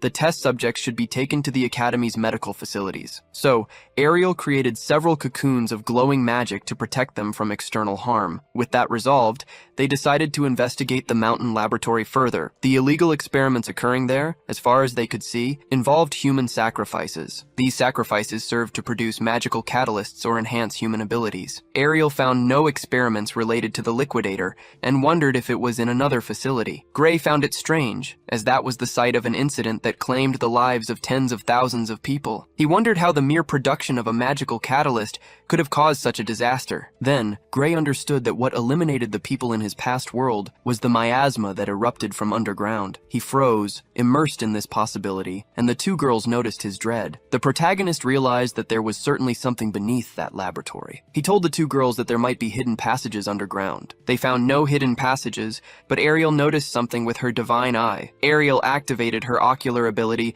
and detected traces of short-distance teleportation magic. She figured it was a space accessible only by teleportation, located about 300 meters underground. Gray asked if they could reach it, and Ariel replied that she would use a short-distance teleportation portal as well. They tried, and Ariel activated a short-distance teleportation magic circle. Ariel explained that if there was nothing on the other side of the portal, they would land on solid ground. Suddenly, the portal opened, revealing several strange structures. They hadn't imagined such a vast space existed beneath the facility. Ariel felt an enormous amount of ether coming from all directions, until she noticed a main structure in the center of that place. This structure didn't just emanate ether, but also an energy different from magic. It was the most powerful magic Ariel had ever witnessed, and the protagonist understood it was the liquidator's power. They approached the large central structure. Upon entering, they saw a door with a strange symbol. The door was surrounded by a pentagram with candles, and power emanated from that room. However, there were no signs of the liquidator there, and Professor Ariel knocked on the door. Bella Albright asked if it was safe to tamper with it, and Professor Ariel told her to relax. Ariel opened the door, stating that it held no power. The door had been placed there merely as a symbol for a ritual that was not underway. Ariel stated that the power did not reside in the door, but rather in the magic circles around it. However, one of these magic circles began to emit a spark. Suddenly, the entire magic circle began to activate and glow intensely. Gray was in shock and asked if Ariel was trying to summon the liquidator or something similar. Bella Albright felt the impact and said the magic was too dangerous. Ariel said they shouldn't rush, as her prediction indicated that the structure could not summon the liquidator. However, the space around the door began to tear open, leaving the two in complete despair. Until suddenly, everything seemed to break down and shut off. Ariel stated that those devices were not created to summon the liquidator, but merely to open a small rift. Thus, they channel power directly from where the liquidator resides. The core they use to crystallize this power likely comes from human lives. Ariel notes that about 10 souls have been used so far, a molding process that requires sacrifices. She assumes that most of the people they saw upstairs were taken as raw material for this ritual. Bella Albright wonders why they went so far to gather so much power and what the objective behind it is. Ariel explains that the black flame Varian used in the fight and the crystal that strengthened it are basically the blueprint for how these flames will be when they are ready. However, this conduit will not be limited to just flames. If they produce this en masse, no one knows what they will do. At that moment, the rifts in the open doorway begin to disappear. The hunter asks if Bradley, after all, wasn't trying to summon the liquidator. Ariel doesn't know, but states that he failed because the spatial opening circles reached their limit. She figures that was the most they could set up. Bella Albright states that this mechanism is extremely valuable, as she has never seen such powerful space-folding magic. Ariel agrees, as the construction of a single one of these devices would cost an entire nation's budget. With 8 such machines, Ariel imagines that a powerful organization must have funded all of this. Bella Albright considers the Discar Empire, but Ariel denies it. Even though it is the largest country in the world, the Empire does not possess the magical research resources to create a crystal like this. Ariel suspects an organization whose magical research surpasses even that of the Empire. The Hunter suggests the World Union Academy, and Ariel agrees. She states that no other research institution could sustain such a scale and budget. Bella Albright is surprised to hear that the Academy is behind everything. After all, the World Union Academy should defend the world from threats, not create them. Ariel understands Bella's reluctance to believe, but insists that no other group is capable of such a feat. The Hunter argues that this does not mean the entire Academy is their enemy, stating that the majority may still be on their side in this battle. Before the universe's redefinition, the Academy's elite forces were the ones who fought directly against the Liquidator. Even the subjugation teams continued protecting civilians until the very end. After seeing that future, the Hunter cannot believe that the Academy is an enemy of humanity. Ariel says that most of the Academy likely acts on behalf of humanity, and would not allow experiments that sacrifice lives. However, the Academy possesses a number of researchers and facilities whose full extent no one in this world completely knows. And whoever was behind Varian had enormous support. After all, Bradley could not have organized all of this with only his own authority. Bella Albright asks if they cannot fully trust the Academy, and Ariel replies that she has been observing it from the inside for decades. She states with certainty that it is not a trustworthy organization. After all, most people inside believe they are doing what is best for humanity, and those involved in this experiment have likely convinced themselves that they are acting for the greater good. The truth is now buried in the shadows before them. The Hunter asks if there is a way for them to find the mastermind behind everything, but Ariel sees no communication devices at the location, not even residual magic from the circle's creator, as the cleanup was thorough. Just as Ariel is about to finish speaking, everything begins to explode, startling the group. Ariel realizes that they installed evidence elimination mechanisms, which detonated the place the moment Bradley left. They probably planned to lure anyone investigating the site inside and then blow everything up. However, Bella Albright wants them to leave immediately, as the place is collapsing and exploding. Ariel tells them to calm down, as these are magical explosives, and the Academy's professors are not that weak. Therefore, she conjures a defensive spell and declares that she will not die in such a ridiculous way. Ariel instructs them not to leave the magic circle while she protects them. The structure continues to collapse, but they remain protected by Ariel's magic circle, until finally, they are teleported out of the location, along with the hostages. All those who were captured also managed to get out safely. Bella Albright and the Hunter thought they would not survive this time. The teleportation was slow, as there was a lot of weight to carry, but Ariel managed to perform it. Ariel knows that when they show this to the Academy, they will no longer be able to ignore it. The next day, Ariel speaks with the Academy's board of directors about what happened. The response is that the survivors are being treated in the Academy's medical wing. The director thanks them for stopping Varian Bradley's illegal experiments. Oradron Alexandro talks about the magical machines Bradley possessed. He says that each of them was worth more than an entire country's budget. Furthermore, there were 8 of them, and Varian could not have acquired all of that alone. Alexandro states that they are stolen goods. These products were intercepted mid-transport, and 78 agents were eliminated. Ariel and the group are shocked to learn that these crime-related eliminations are their doing. Ariel would not be surprised if some of them were within the Academy itself, and there is no way to distinguish them. Ariel and his group were outraged to learn that the criminals would not be punished, even if they were within the Academy. Ariel complained that, regardless of talent or lineage, novices would have no chance to grow stronger in this system. Director Alexandro explained that, even as criminals, they could be admitted and trained at the Academy. Bella considered this absurd, expressing her desire for the criminals to be punished. Alexandro replied that the superiors did not share this view. He clarified to Bella that, despite being a director, he and the others were subordinates. Even though he was the public face of the Academy, his authority was insignificant. He added that they could discover who truly controlled the Academy if they became stronger. The more they proved themselves, the deeper they would be allowed to investigate the institution's secrets. Although he did not mention names, there was a veteran with enough influence to alter the Academy's direction. Gray considered the idea of becoming stronger than this veteran so they could change the Academy's rules. Director Alexandro reiterated that power was the essence of that place, and for that reason, it was strange that Ariel had not stood a chance against Varian Bradley. He understood that one of the 2 students had managed to eliminate Varian. The director admitted that the divine eye was sharp, and he could hardly wait to see what kind of monster she would train. Our hero, Gray, walked down the corridor and noticed the marks growing on his back. He He realized that power governed that academy, and that if he wanted to take down the Liquidator, he would need to discover what was behind everything. First, they should focus on training to grow stronger. Suddenly, a boy appeared and tried to kick Gray's face. Gray defended himself in time, stepping back due to the impact. His aggressor said that Gray was more resilient than he expected, which annoyed the protagonist. The boy claimed that Gray acted as if he owned the academy. He declared that a rejected special admission student should not be in that corridor. Gray understood that this was one of those who hated special students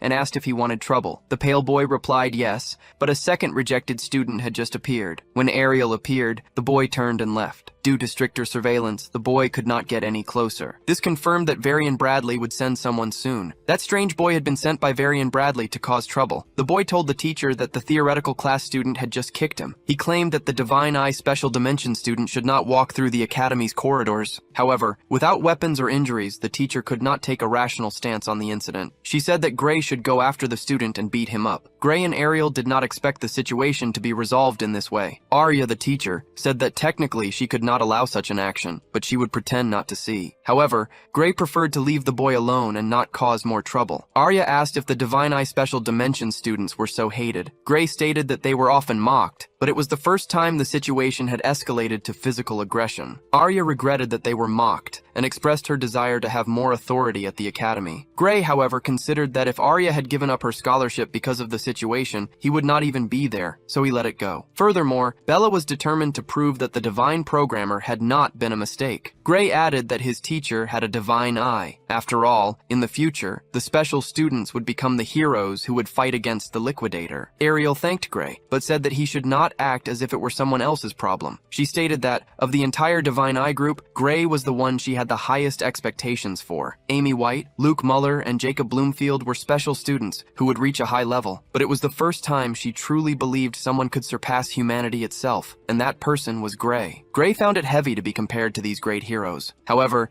he considered this kind of thinking weak, for the brain behind Varian probably had not yet given up on summoning the Liquidator. Gray had returned to this timeline to ensure he could defeat the monster. He knew that the fate of that world was in his hands. The scene shifted to fencing class, which would be practical live combat. The teacher asked them to form pairs according to the list on the board. Gray remained very attentive to the practical discipline. After all, the other students would probably speak ill of the Divine Eye students again. He noticed that he had been paired with Leonhardt Apes, the best student in the fencing course and the strongest in the first year. The teacher grouped students of similar skill levels and instructed no one to go easy. Gray, however, thought that the skill level between him and Leonhardt was not similar. He thought he should not have been put to fight against the best student, considering he had barely entered the academy. However, Massaroy knew that Leonhardt, who hated the Divine Eye students, probably very much wanted to beat him. Leonhardt Apes calmly approached, expressing his satisfaction at being training partners. He felt flattered to fight Gray Lee, now that he was the best in the class. Leonhardt stated that he had trained harder than any other student with the goal of fighting alongside Gray. Massaroy noticed the intense gleam in Leonhardt's smile,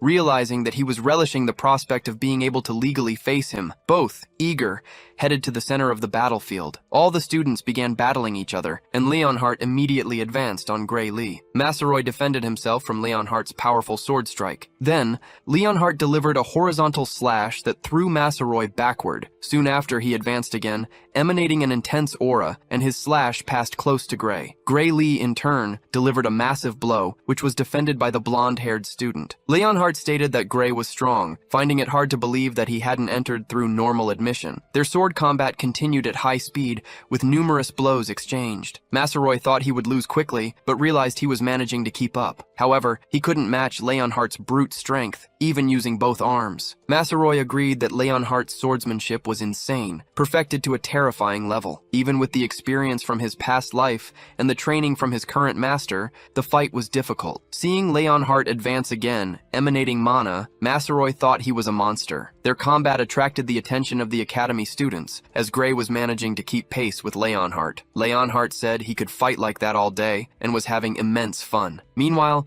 Massaroy felt that his stamina wouldn't endure such heavy combat for much longer. If it weren't for the training with Professor Heathcote, he would already be on the ground, defeated. He wondered why Leonhardt wasn't even panting during the combat. Masaroy noticed he was losing stamina very quickly and needed to end the fight at that moment. He remembered that the professor had instructed them to fight as if it were a real battle. Then, Masaroy saw his enemy raise his arms to attack and noticed an opening. He dodged underneath, placed his hand on the ground for leverage, and delivered a kick to Leonhardt. He managed to execute a sweep that took his rival off his feet. Leonhardt was shocked to see him fight as if it were a real situation. However, the best student in the class couldn't afford to lose. The fight ended with both pointing their swords at each other's necks. When Gray Lee declared it a draw, Leonhardt disagreed. After all, in the last second, all Gray had done was swing his sword, while Leonhardt could have pierced and eliminated him if he wanted to. Because it was a simulated fight, Leonhardt forced himself to point his sword at Gray's heart, not his neck. Even with the protection, pointing the sword at the heart in a simulation was a significant gesture. Leonhardt Ape stated that he had lost that combat. Masaroy understood the difference between a real combat and a fencing practice. Leonhardt believed that fighting wasn't just about sword skill. Gray Lee stated that attacking with his foot was a kind of cheating for a fencing class. However, the instructor had said to treat the combat as real, so considering that,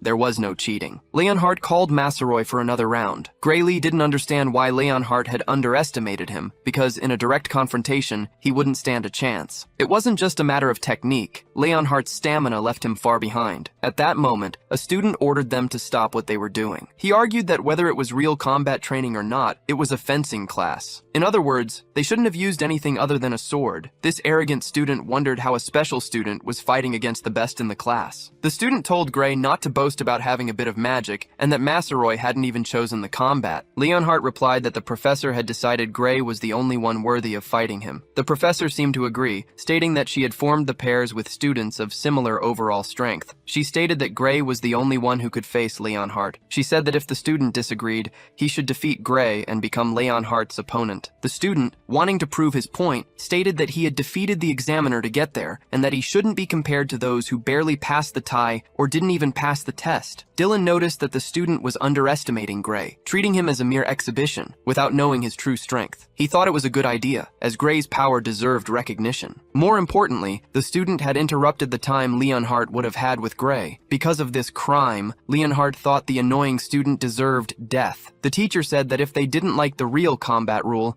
they could use the fake stages. Masaroy knew that student wouldn't be easy to fight, as he had entered through the academy's normal processes. Gray was certain that his opponent possessed more stamina and strength. Even with brutal training, students couldn't overcome years of proper nutrition and conditioning. Gray didn't feel so confident in his abilities, but he accepted the challenge, as he wouldn't be expelled if he lost. Since it was just a practical class, the teacher asked them to go easy on each other. Both assumed their sword combat stances and advanced toward each other at high speed. The opposing student, Leon, wanted to put Gray in his place, calling him a loser. They engaged in a sword clash, and many sparks flew with each strike. At that moment, Gray twisted his wrist, throwing his opponent away. Gray noticed that his opponent struck with little force, and his strength didn't compare to Gray's. He considered that the opponent might be holding back for now. However, Gray saw the boy fall backward, dropping his sword. The opponent fell headfirst to the ground, and the teacher declared the end of the fight at that instant. The teacher apologized, explaining that she aimed for the sword but ended up hitting the student. The student replied that he was caught off guard and that it was a disaster. Crying, and with blood on his face, the student demanded a rematch. The teacher accepted the rematch request,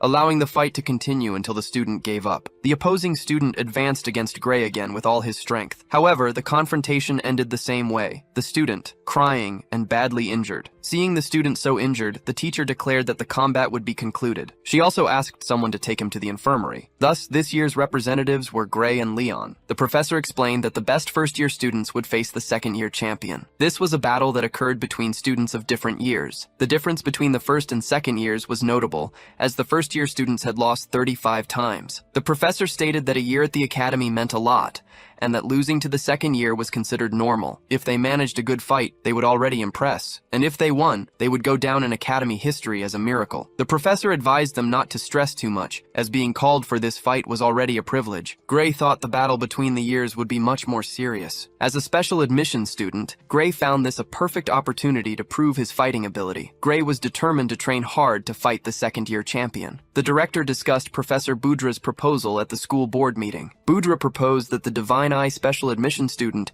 Amy White, be expelled. Ariel was responsible for managing the Divine Eye students. Boudra argued that Amy White had failed the third-year advancement exam. Even so, she was allowed to remain at the academy because she was a special admission student. This seemed unfair, as the other students who failed were expelled. Ariel argued that Amy White was progressing toward world-class combat ability. Due to a very severe physical side effect, she couldn't display her full power. When Ariel said this, Boudra complained that they were using the same excuse every time. He complained that her justification made even someone useless sound like a hidden prodigy. Ariel argued that if Amy White were pressured too early, she could lose her chance forever. Boudra, visibly irritated, said that Ariel had used these comparisons before. He asked if her plan was to allow someone who doesn't meet the academy's standards to remain there. Ariel replied that the academy existed to cultivate exceptional talents and that they should keep her, even if she didn't fit the system's conventional standards. Boudra retorted that special admissions were impressive in the past, but now they were taking up space improperly. He cited Amy White, Bella Albright, and Jacob Bloomfield as examples, stating that the Divine Eye program was losing its greatness. Another professor suggested abolishing the Divine Eye special admission, and Ariel was shocked. After all, it had been established long ago by a council of academy founders and could be abolished just as easily. Another professor opined that the current Divine Eye students were not impressing them and that the program had lost its sharpness. One of them mentioned that Bella Albright had improved, but this was not a great achievement, as she possessed little mana. However, the former Divine Eye students were in fact interesting. Therefore, half of those present were in favor, and half against the abolition, due to the legacy of the former students who made the program worthwhile. Ariel did not expect there to be more voices against the Divine Eye than she had imagined. At this rate, they could indeed end the program, and Boudra stated that it was outdated. He asked if Ariel considered herself better at recognizing talent than they were. Ariel wanted to say yes, but she held back, knowing it would provoke them. She noticed that the professors already disliked her, and many cared more about the program's benefits for the academy. If she wanted to have them on her side, she could not say anything that would turn them against her. Boudra reaffirmed that Ariel had already passed her prime and that she no longer had valid arguments. Another professor mentioned that she had already achieved great things in the past. The professors argued that Professor Ariel should retire before losing her legacy. They added that if she wished to create favorite students at her will, she should open her own school. They scoffed, saying she would be lucky to find students willing to follow the Divine Eye in its current state. Ariel, for her part, knew that she could still recognize genuine talent, but these children needed more time to develop. Given time, they would prove their worth. She just needed to prevent them from being expelled before that happened. Professor Ariel desperately sought a way to prevent the expulsion of students from the Divine Eye program. It was then that one of the professors mentioned the Divine Eye student, Gray Lee. He had heard that Gray was promising among the first-year swordsmen. Boudra, however, expressed skepticism, stating that the student did not seem promising. They would decide the future of the Divine Eye program after observing Gray's results in the upcoming competition. Ariel looked at Heathcote, who shook his head in denial. Professor Ariel stated that Gray's skill was not suitable for simulated fights. When she added that he only excelled in desperate situations, the professor became furious. He retorted that if the student could not demonstrate his skills in training, he would show nothing in real combat. Ariel, indignant, argued that they did not understand that Gray's skills did not fit common swordsmanship. At that moment, Alexandro ended the meeting, as the discussion was not progressing. He agreed that seeing the Divine Eye admitted student in action seemed like a good idea. Thus, the program's fate would be decided after Gray's fight. The meeting was adjourned, and Boudra eagerly awaited the competition. Ariel felt powerless in the situation, and Heathcote noticed her discouragement. Professor Ariel knew that Gray and his power did not suit simulated fights. She knew that he still needed time, and that they were expecting something irrational from him. Even so, she ardently hoped that Gray could help the children with world-class potential. She hoped that he would protect the future of the special admission students. Finally, the day arrived, and the battle between the first and second years began. The competitors were introduced. Leonhardt, the best first-year student, Lewinel Hartman, the best second-year student, the first-year challenger, Gray Lee, and finally, the second-year challenger, Deble Redartle. Our hero, Gray, recognized Deble as the same man who had kicked him in the hallway for no apparent reason. The professors were present to witness their abilities,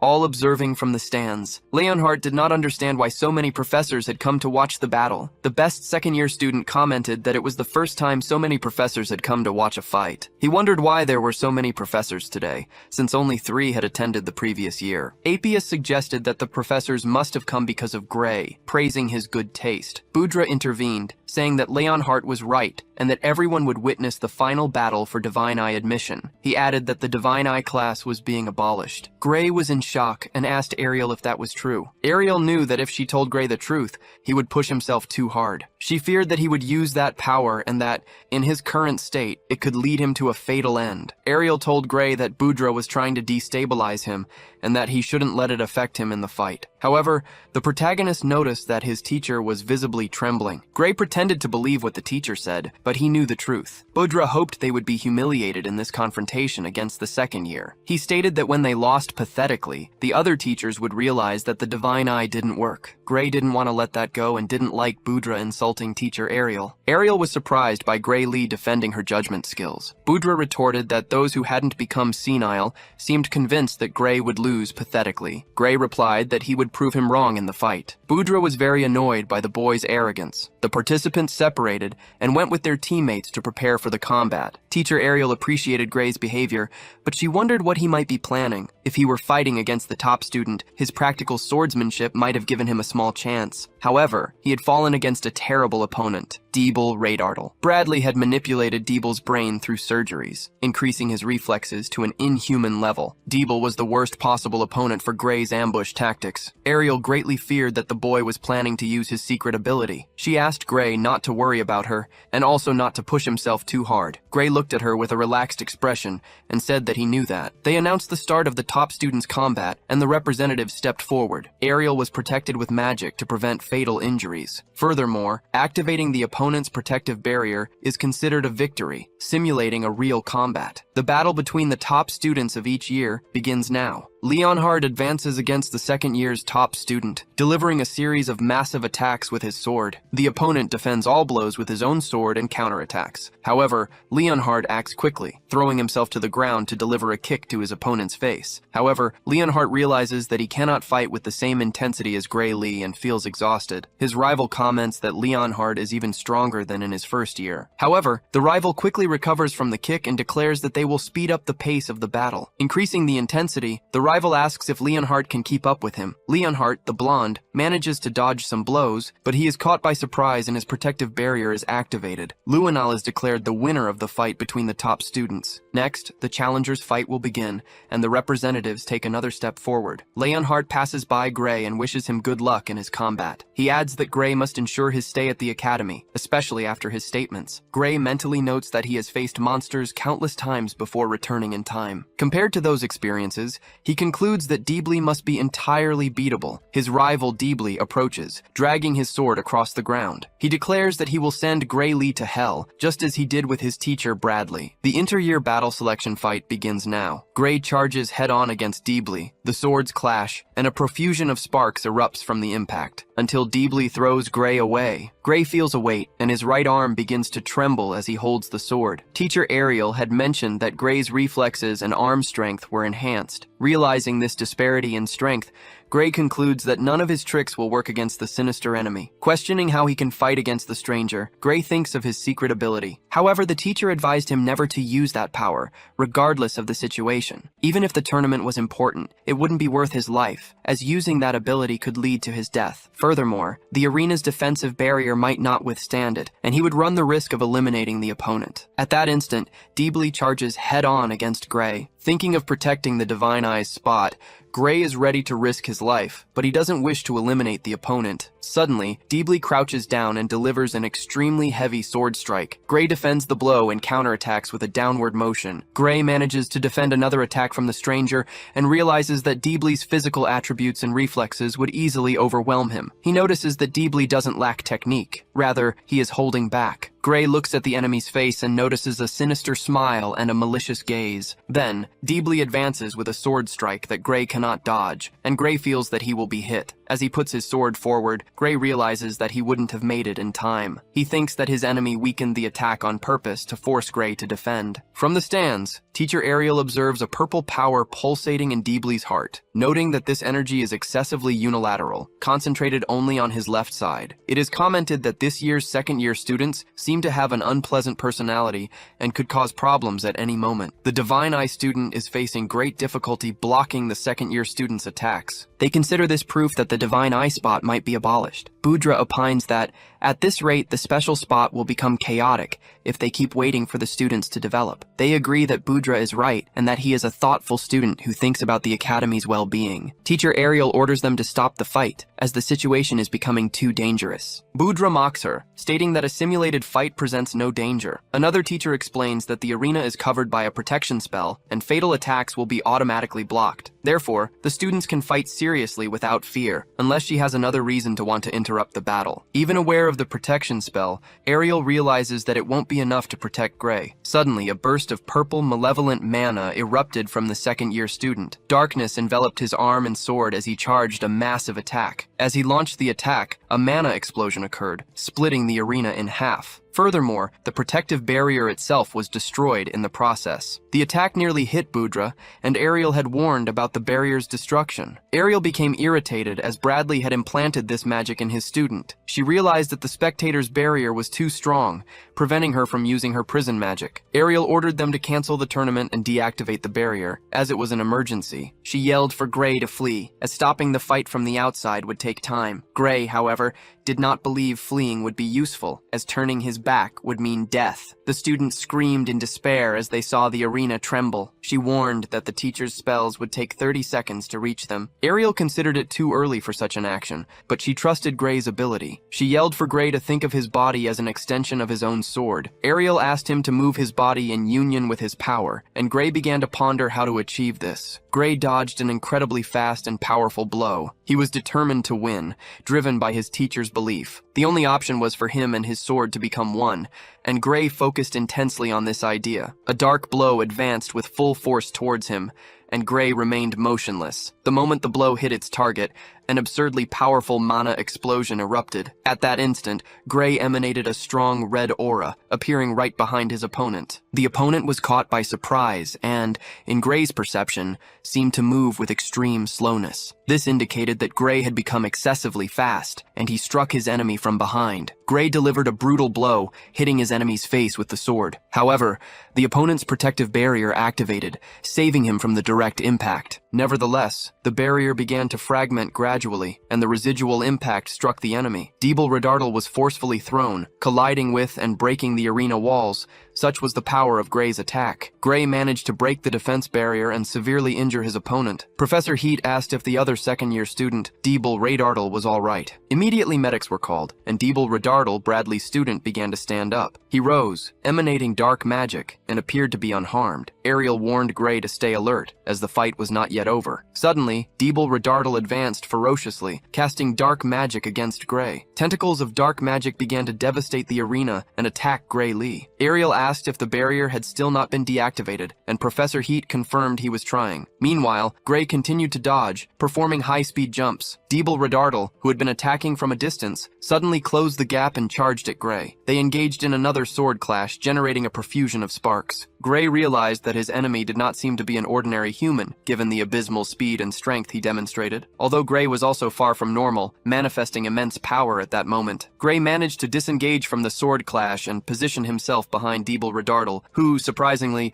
seemed unharmed after Gray's most powerful attack. Gray delivered an attack from behind the opponent. The exact moment Gray underestimated his enemy's speed, he himself suffered an attack, spitting out a large amount of vital fluid. His teacher, Ariel, screamed in shock, fearing that her favorite student would die. Feeling intense pain, Gray understood that if he didn't react, he would lose the fight. With the urgent need for more power, Gray plunged into an obsession, and his aura visibly changed. Then, Gray delivered a cut that severed both of his opponent's arms. An inexplicable source of power emerged within Gray, compelling him to deliver that fatal blow. From the enemy's two severed limbs, a large amount of darkness began to emanate. The teachers observed the scene in complete shock, until the barrier was finally deactivated, allowing the teachers to enter the arena. All the teachers advanced to stop the fight and imprisoned Deble. Gray leaned on his sword, overcome by exhaustion, and felt a sharp pang in his heart. From several gashes on his body, vital fluid began to gush, indicating that he was severely wounded. Ariel instantly used healing magic. Realizing that her student was at risk of death, she ordered the other teachers to assist in Gray's healing process. Ariel felt Gray's vital signs stabilize, and a few moments later, he stood up. The teachers were shocked by the speed of his recovery and asked if he was all right. Ariel realized that even after using all his power, Gray's soul was intact. She stated that there should be no more injuries, as the healing magic had already resolved the situation. They noticed that the strategy worked, weakening the counterattack as Heat had predicted. Ariel declared that without the healing magic, Gray could have died, and she showed irritation with Heat. Heat retorted,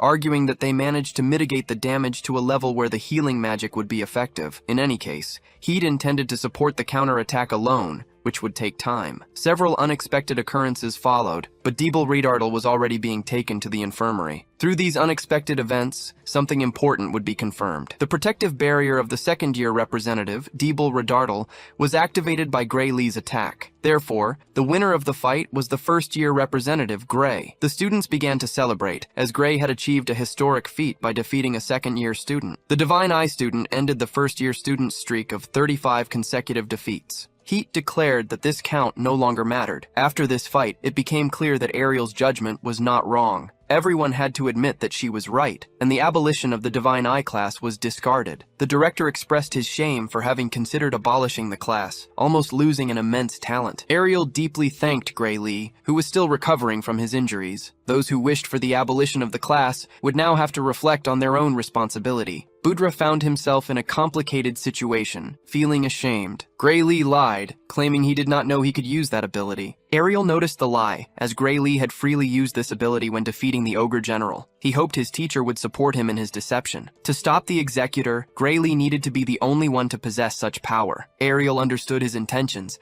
and noticed that he did not act like someone living for the first time. However, knowing the trust Gray Lee placed in her, Ariel decided to support him. She informed the director that Gray Lee's power could not be analyzed by conventional magic methods, but that she could perceive it with her own eyes. Ariel had observed Gray Lee's power and discussed it with Heatcoat, which made the boy's current level of control possible. Ariel was still researching the best way to extract and enhance this power. She asked if she could be in charge of everything related to Gray Lee's power. After witnessing the fight, Director Alexandro could not refuse Ariel's offer. Director Alexandro told Ariel that the entire Divine Eye Special Group was now Gray Lee's responsibility. He stated that if there was anything the Academy could do to help, Ariel should inform him. Both were pleased that they had managed to keep the Divine Eye group safe. Next, they went to the underground alley to examine Deble condition. The director wanted the Divine Eye members by his side. Ariel accompanied the director to analyze the situation. Upon analyzing the results, they found that the power used on Deble was almost identical to that of the Executor, leaving no doubt that the same crystals from the research center had been used. The director asked what had happened to Deble, and Ariel replied that he had passed away. Ariel explained that the moment the attack was activated, Deble ceased to be himself. The power might have corrupted him as soon as it was implanted, making it obvious that the main target was Gray Lee. This was retaliation for Gray Lee eliminating Varian Bradley. Deble was manipulated after Varian Bradley's death, which indicated the involvement of a third group. Ariel and Gray Lee understood that there was a larger enemy behind them, a third group. Ariel said it would take some time to use her connections and find this group. Her intuition indicated that the deeper layers of the Academy were involved. Gray Lee offered to help his Divine Eye teacher. He commented that he had learned to use his power without damaging his soul. However, Gray Lee mentioned that the impact on his body had been worse than before. Heatcoat suggested they elevate the training to the next stage. Ariel stated that Gray Lee would learn to control the power better than he currently could. After the conversation, Gray Lee headed to the training ground. Heatcoat explained that the training method was dangerous and painful. He added that if Gray Lee was willing to take more time, there were safer options. Gray Lee decided to train that way, and Heatcoat instructed him to prepare. Gray Lee focused on becoming one with his blade, remembering the sensation he had experienced. A red aura began to emanate from the blade, spreading throughout his body as he prepared. He delivered a straight strike, destroying the armors on the battlefield. As he ran, he delivered slashes with his sword, eliminating the targets. The watching teachers noticed the boy's impressive speed. Gray Lee delivered another attack, eliminating another armor. However, the rebound effect manifested in his body, and he began to expel vital fluid. After delivering another spinning attack, he fell to his knees on the ground. Weakened, Gray Lee fainted, becoming completely unconscious. The teachers instantly activated recovery magic to restore his health. In moments, Gray Lee felt well and stood up. Heatcoat commented that Gray Lee was enduring more than in previous times, and that his body would learn to resist the impact. Gray Lee hadn't even noticed this, as he was deeply focused in a state of flow. Now that he felt it, he noticed that the power hurt him considerably. The professor explained that the pain meant he was surpassing his personal limits. However, Heatcoat also understood that the training was excessive, and the decision to continue or not would depend on Gray Lee. Gray Lee decided to continue, and they set off for another round of training. However, Professor Ariel appeared and ordered them to stop the training, stating that it should be limited to only once a day. Gray Lee argued that with that method, the soul would not be harmed, and the body was already healed. Ariel replied that physical wounds could be healed with recovery magic. However, if Gray suffers severe damage again, his destabilized nerves would confuse his senses. Ariel added that he understood this better than anyone, and that it would mean losing the movement of his hand again. Heatcoat agreed, stating that he would also hesitate to repeat this type of training multiple times a day. One of the mages questions Gray's haste to become stronger, considering his already impressive power. Ariel takes the blame, explaining that she was the one who led Gray to fight Bradley. Now, people will come after him seeking revenge, and the incident with Deble was just the beginning. She reveals that there are people operating in the shadows of the academy, including criminal groups who stole the magic catalyst for Bradley. If they isolate Gray somewhere with heavy security, she doesn't know if they will be able to protect him. Therefore, becoming stronger is the boy's only path to survival. Gray insists that stopping the executor experiment was his own choice, not hers. Deep down, Gray's true motive is to stop the liquidator. Ariel states that Gray is an exceptional student and that she will do everything to help him develop his power to its fullest. Heath realizes that Ariel has something in mind upon hearing her words. Ariel asks Gray if he wants to know the fastest and safest way for a swordsman to become stronger. Heath suggests that changing the sword is the quickest solution for this strengthening. The sword provided by the Academy was supposed to be a high-level custom weapon. Ariel explains that, although it is sufficient for a freshman, the sword cannot withstand Gray's power. She observes that no ordinary sword is capable of handling the magnitude of his power. Upon seeing the broken sword, the professor decides to take him to her personal vault. Heath is surprised by the idea of the professor giving one of her weapons to the student. She spins a key in the air, opening a portal, and states that Gray is worthy of receiving one of her weapons. Gray is in complete shock upon hearing his professor's words. Upon entering the professor's vault, Gray sees piles of gold coins, noticing the vast wealth and numerous magical objects. The place is gigantic, and Ariel begins to search for the weapons section. After much searching, they find the section, and Ariel instructs Gray to find a sword that suits him. Gray realizes that many of the swords there look dangerous, no matter how much he observes them.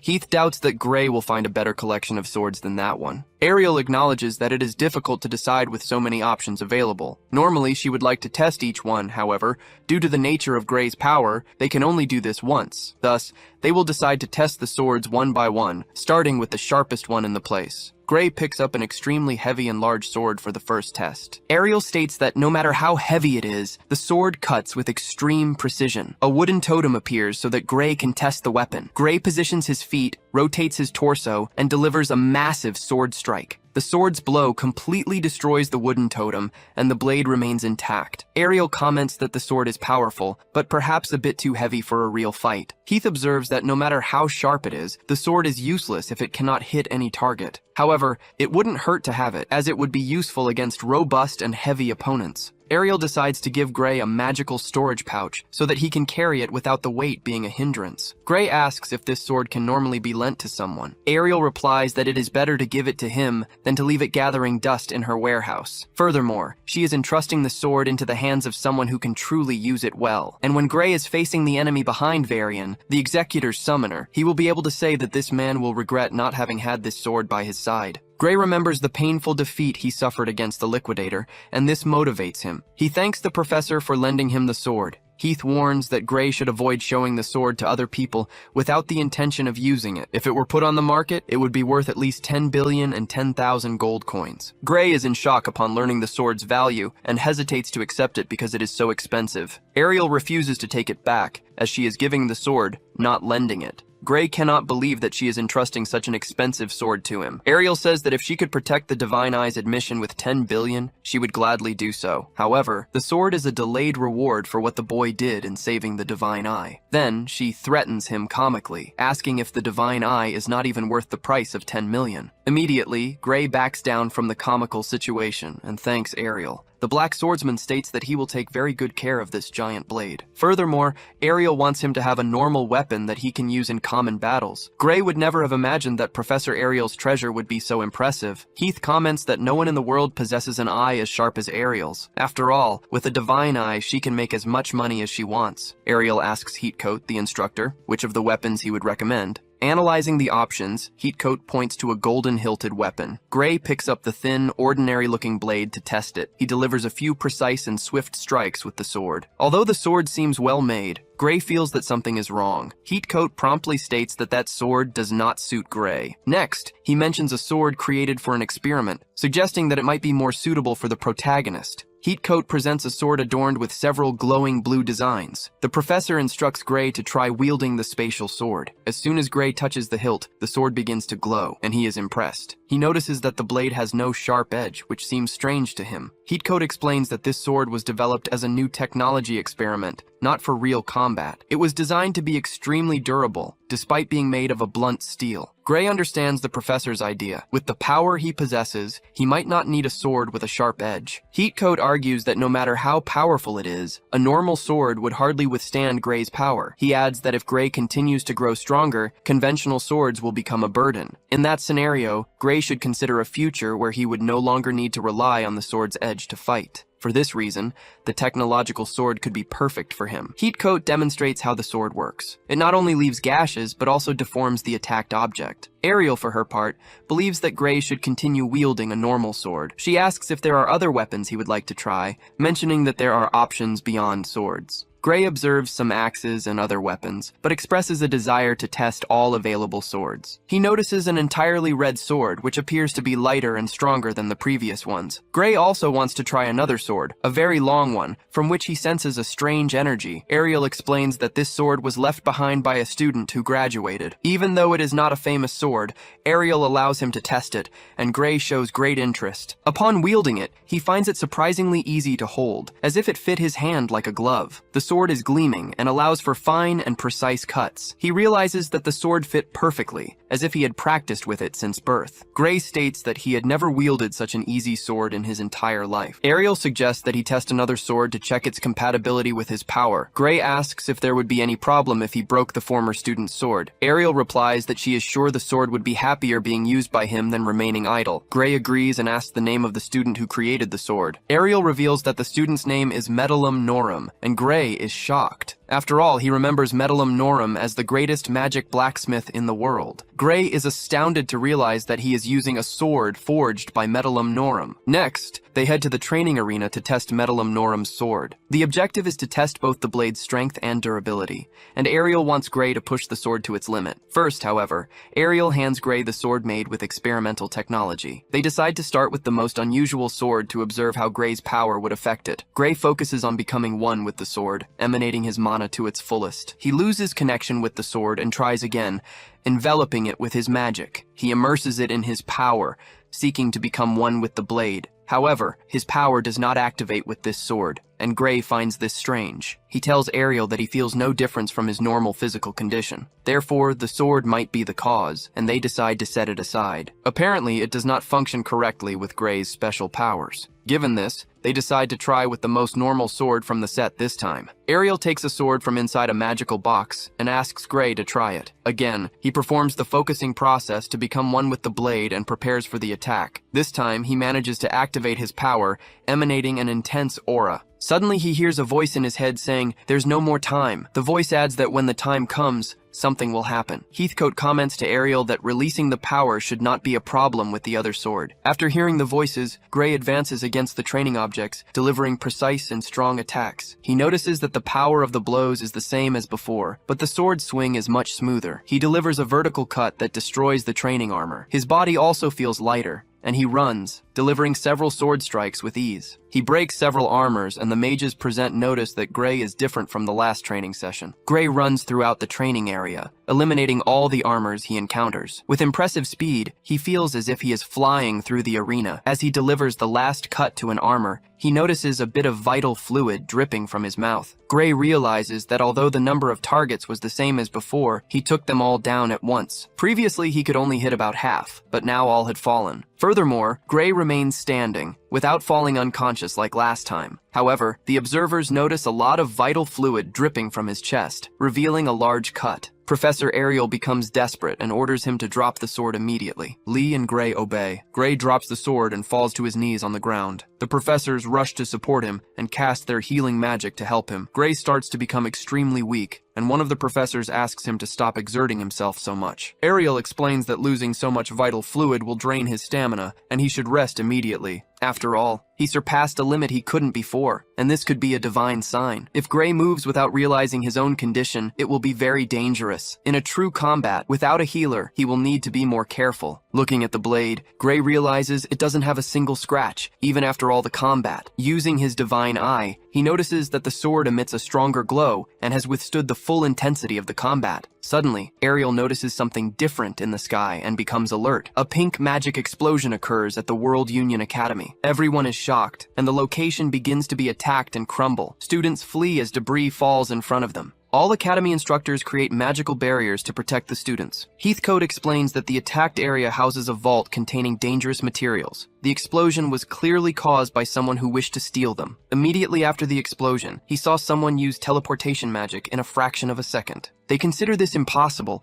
as the vault walls are protected by anti-teleportation magic and were also built to withstand most explosive spells. Ariel noticed executioner magic mixed with the smoke. They probably used the crystals produced in the underground laboratory to destroy the outer wall. Gray understands that those responsible for the explosion were allies of Varian Bradley. They truly made a move against the Academy's headquarters. As expected, several items were stolen from the vault. Although the details haven't been shared, it's not the kind of place where an outsider could cause an explosion. By the way they destroyed the teleportation inhibitor and fled, it seems to have been an inside job. This suggests that the Academy is no longer a trustworthy organization. Ariel wonders if they ever truly were a trustworthy organization. Gray states that if the Academy is controlled by the enemy, they can use their influence to obtain whatever they want. But the reason they exploded the vault is because there was no legal way to obtain the stolen item. Ariel doesn't know what the higher-ups think, but the culprits are blood drinkers. They must have infiltrated the Academy, and Gray remembers that they eliminated Bella's father. The professor says that by eliminating Varian, Gray could become their target as well. Therefore, she instructs him not to let his guard down, especially when he is outside the Academy. After this dialogue with the professor, Gray descends the stairs. Upon arriving in the classroom, he notices the students in despair, trembling intensely. Sensing the heavy atmosphere, he assumes it has to do with the explosion at the Academy. Gray received a notification about an outdoor exercise, and that's why everyone is scared. Gray tells Leon that he read the letter and feels no fear. It is a mission of 16 hours of marching and camping in a monster-infested area. A week dedicated solely to this,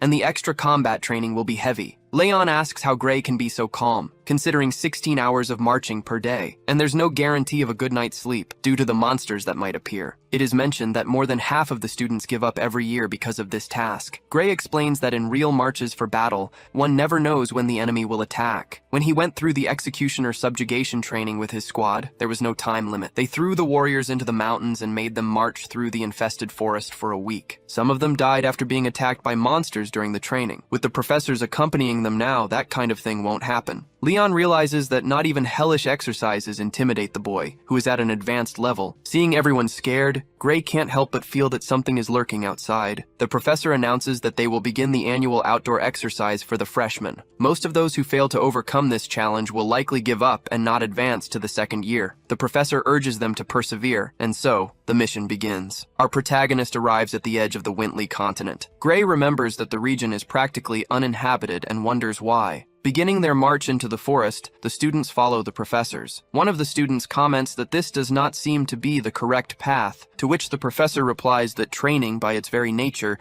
must follow the most challenging path. Then they follow the professor up a steep trail, and exhaustion begins to set in. The professor then reveals that only 8 hours have passed since they started, and they are only halfway through the march. The students, already exhausted, realize that half the journey still remains, and that it is only the first day. The professor explains that their bodies will get used to it over time, and that the hardest part is always the beginning. Leon and the others, however, realize that the professor is lying, as the difficulty and fatigue persist intensely. Ignoring the professor's words, they observe that Leon shows no sign of fatigue. Leon thinks that this is the highlight of the Swordsman course, and that he needs to push himself to the limit. He also notices that Gray Lee has not lost his breath since the mission began. Suddenly, an exhausted female student is attacked by a spider, startling her greatly. The spider almost hits her in the face, but Gray saves her by accurately throwing a dagger. Our black swordsman eliminates the creature and warns that many spiders in the region are venomous. Leon observes that Gray is not just walking, but also constantly assessing the environment for surprise attacks. To be able to walk for 8 hours and still maintain such a level of readiness, Gray must have undergone intense training. Gray has good stamina, because the training he underwent before returning in time helped him greatly. For Gray, getting a good night's sleep is already a significant improvement compared to the hellish experiences of his past life. What truly worries him is Ariel's comment about the need to keep one's guard up outside the academy walls. These training exercises take them to open areas with little security. Furthermore, the academy members know the exact location of the students. So, our hero prays that nothing bad happens during this outdoor training. At that moment, the professor instructs them to stop. Exhausted, they ask the professor what is happening. The professor announces that from now on, they will undertake a meal training exercise. Everyone becomes visibly happy, imagining the feast that awaits them. They thank for the break, eager for the amount of food they expect to consume. Gray, however, has a bad feeling, especially because of the exercise's name, which involves meal. The professor clarifies that it is not a break to eat, but rather a lesson. On a march, when one eats, one also cooks. He divides them into squads, ensuring that the strength of each group was as balanced as possible. The professor informs them that each squad will have a designated space with basic utensils to prepare their meal. In Squad C are Leonhard Apius, Plua, Hides, and Bias, while in Squad D, Gray Lee is the leader along with Bask, Rumia, and Banas. Gray wonders if he will be a good leader, as he fears that no one will want to listen to the special student of the Divine Eye. The students of Squad D introduce themselves to Gray and seem to be friendly. They appear calmer than he expected, as Gray imagined they would not like taking orders from him. Gray asks if they are comfortable with him being the leader, but the students do not understand his doubt. For them, after Gray's victory, there would be no one more suitable for leadership. Considering him the most trustworthy, they quickly grab the equipment and ask what the next instructions are. Gray notices a change in attitude.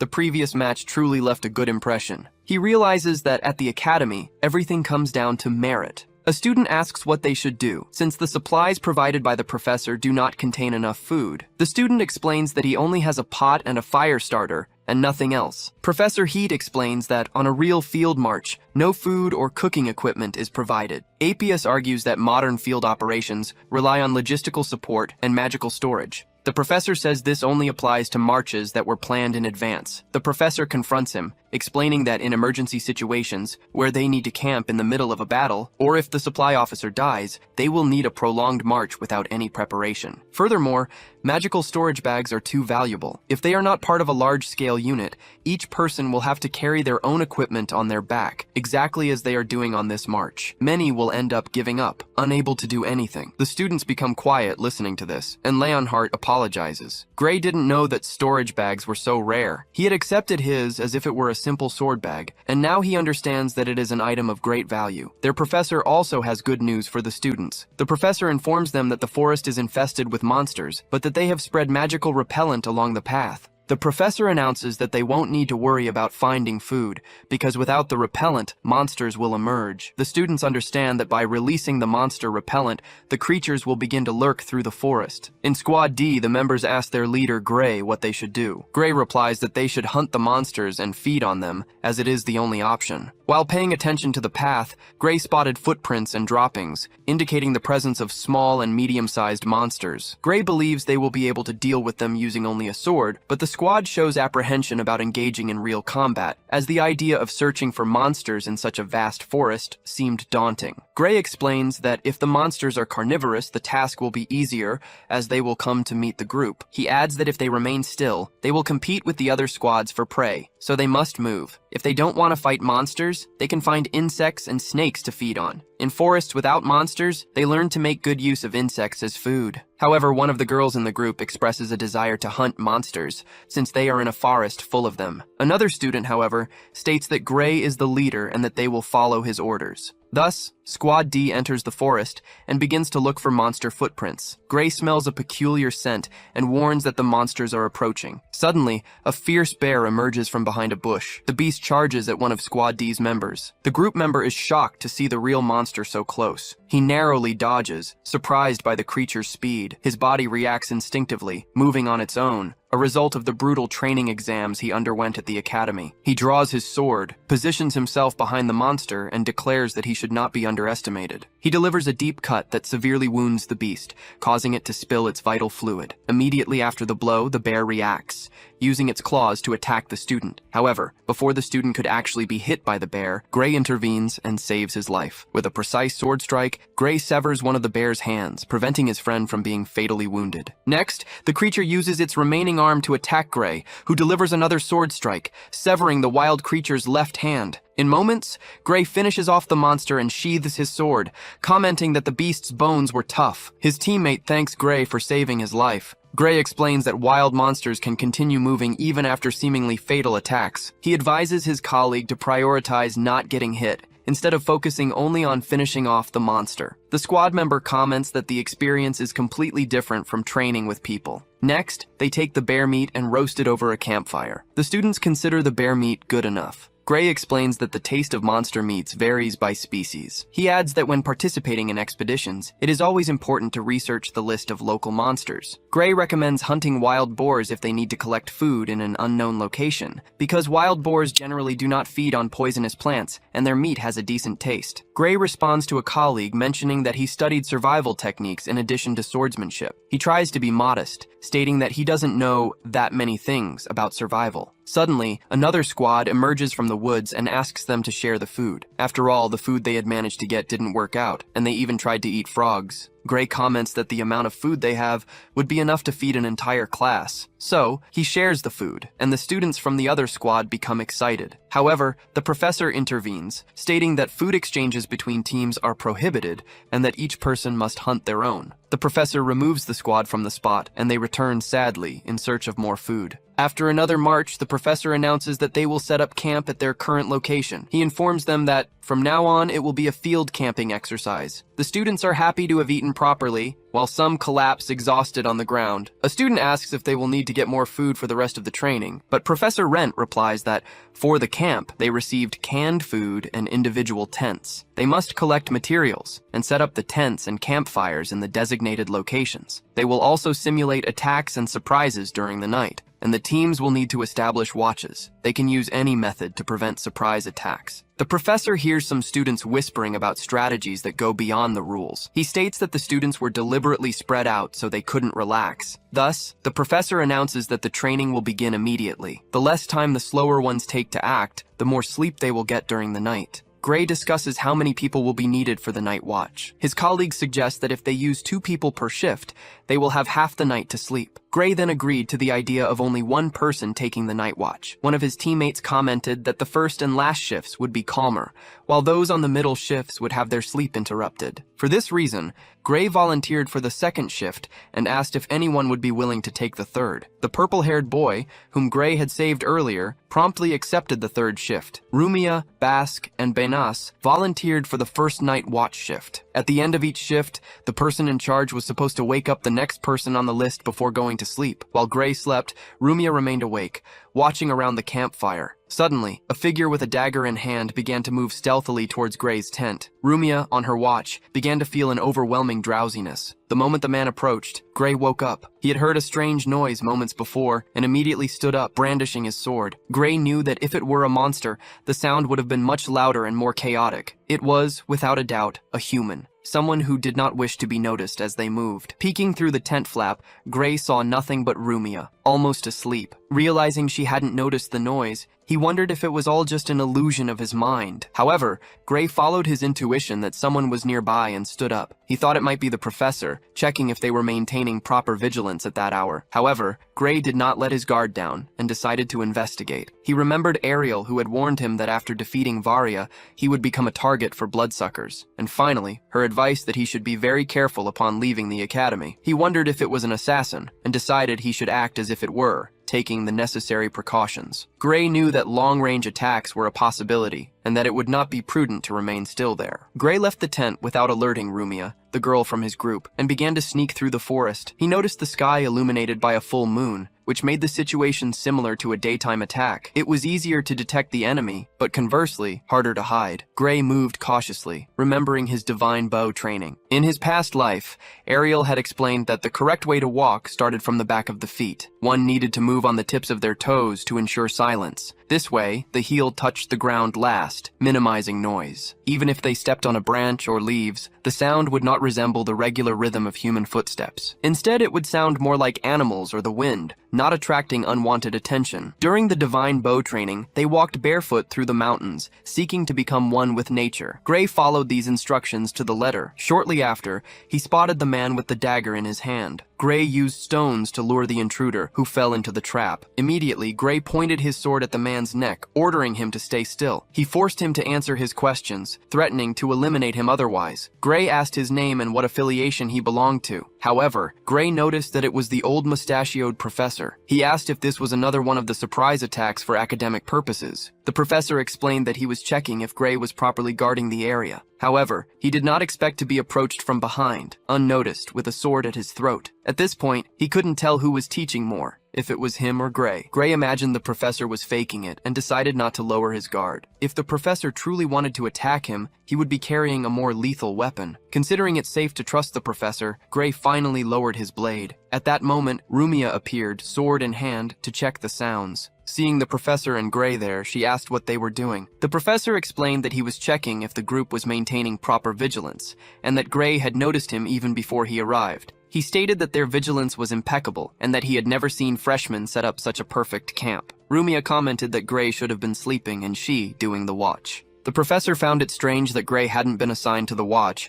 and Gray in turn asked if the professor had stepped on a branch as he approached. The professor confirmed that he had indeed stepped on one, and Gray explained that he recognized the sound as coming from a human. The professor was surprised that Gray had perceived the imminent attack just by the sound of a branch while he was sleeping. Gray replied that he wasn't in a deep sleep yet, and that it was merely a coincidence. The professor began to laugh, because in addition to the simulated battle the day before, Gray continued to surprise the academy. He wondered if there was still anything they needed to teach Gray Lee. Then, he announced that Gray was banned from participating in the night watch training. After all, if he handled everything alone, the other students wouldn't learn anything. Gray asked if the absence of one person in the squad would mess things up. The professor replied that Gray's group would not receive surprise attacks between 1 and 3 in the morning. Gray Lee's group, even without him, would receive a perfect score in the vigilance training, with no extra conditions. The professor noted this information and instructed the group to proceed with the training, excluding Gray Lee. Surprised, the professor realized that Gray Lee had approached from behind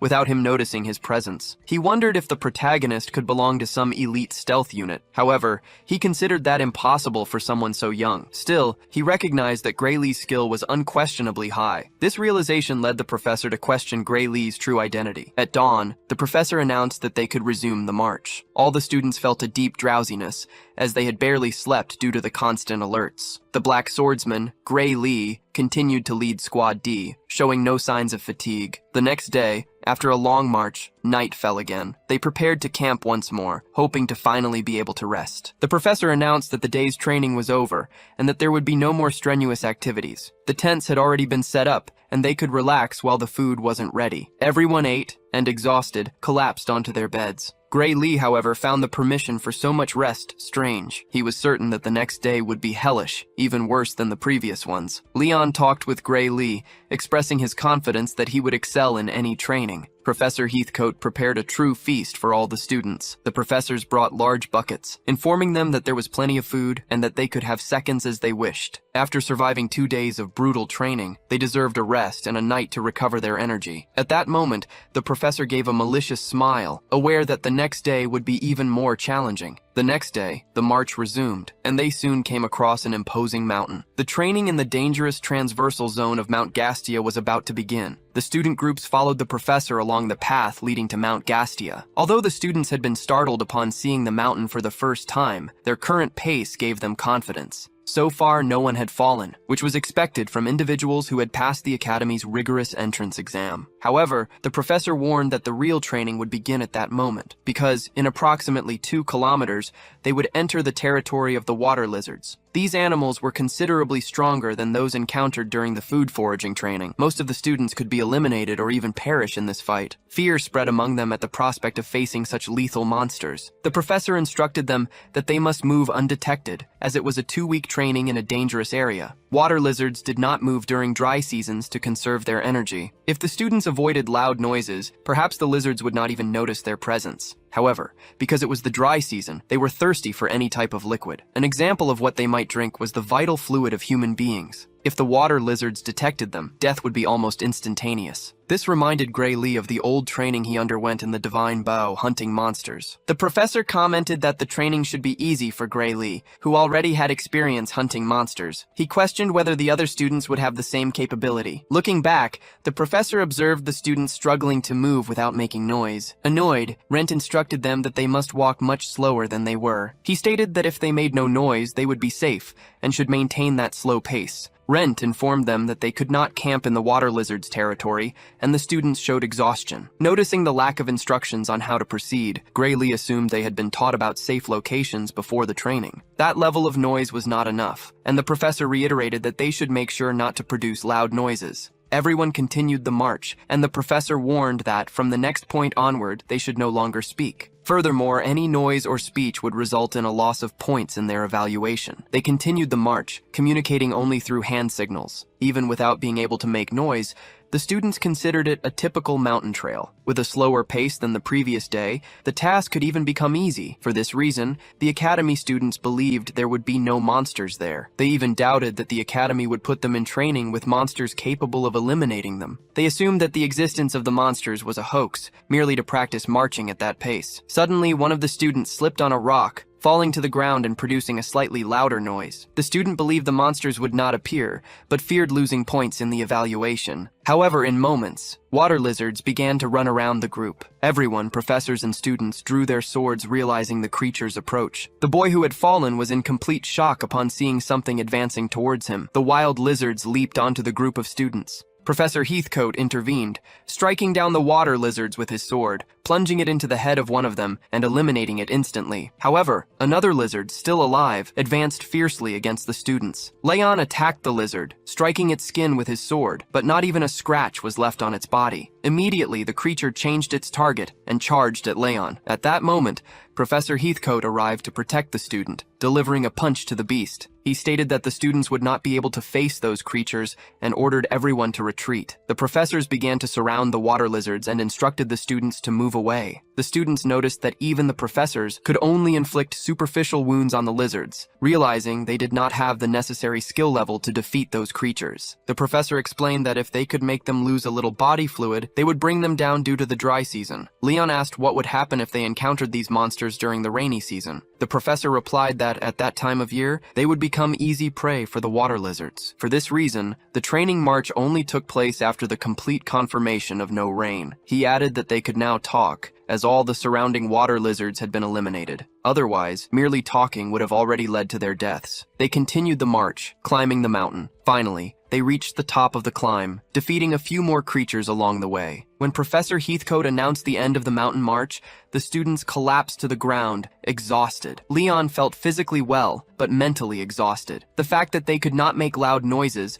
also made the march much more difficult. Everyone found the training very tough, but Leon showed no reaction. Professor Heathcote commented that, in recent years, the water lizard ambushes had been much worse. He added that once they passed their territory, they would not be able to speak again, and asked if any student had a question. Gray Lee said something was bothering him, observing that a cloud in the sky was getting slightly larger and approaching them. Professor Heathcote noticed the observation and spoke with Professor Wormel about the clouds. Wormel said that it was normally impossible for such clouds to form during that season. They realized the cloud was growing even larger and decided to turn back, canceling the training. However, Professor Wormel argued that they should continue the training even with the approaching rain. Heathcote countered that the existence of a cloud at that time of year was abnormal, and that the students' safety should be preserved, as it mattered more than training. Professor Wormel, who had conducted the training for years, argued that they should trust his decision. Professor Wormel, the one with the mustache, said they would accelerate the pace of the march because of the rain. He considered it a good training opportunity, and that the students should follow him as if their lives depended on it. He stated that, based on the training results so far, they would be able to proceed in the rain. He instructed them not to fall behind and not to waste time fighting the lizards. Finally, he firmly said that they should not make any noise. As Gray observed, a torrential rain began to fall from the sky. Heathcote found the rain strange and noticed the high humidity in the air. He suspected the rain was artificial, perhaps created by magic. Even Professor Wormel found it odd that it was raining that season, as it shouldn't have been happening. Leon asked Professor Wormwool if it was safe to speak loudly in a place like that. At that very moment, a fierce water lizard appeared behind Professor Wormel. The water lizard struck the professor with full force. The creature delivered a heavy attack, but Professor Wormel managed to dodge and immediately counterattacked. In the counterattack, he managed to embed his sword into the beast's arm.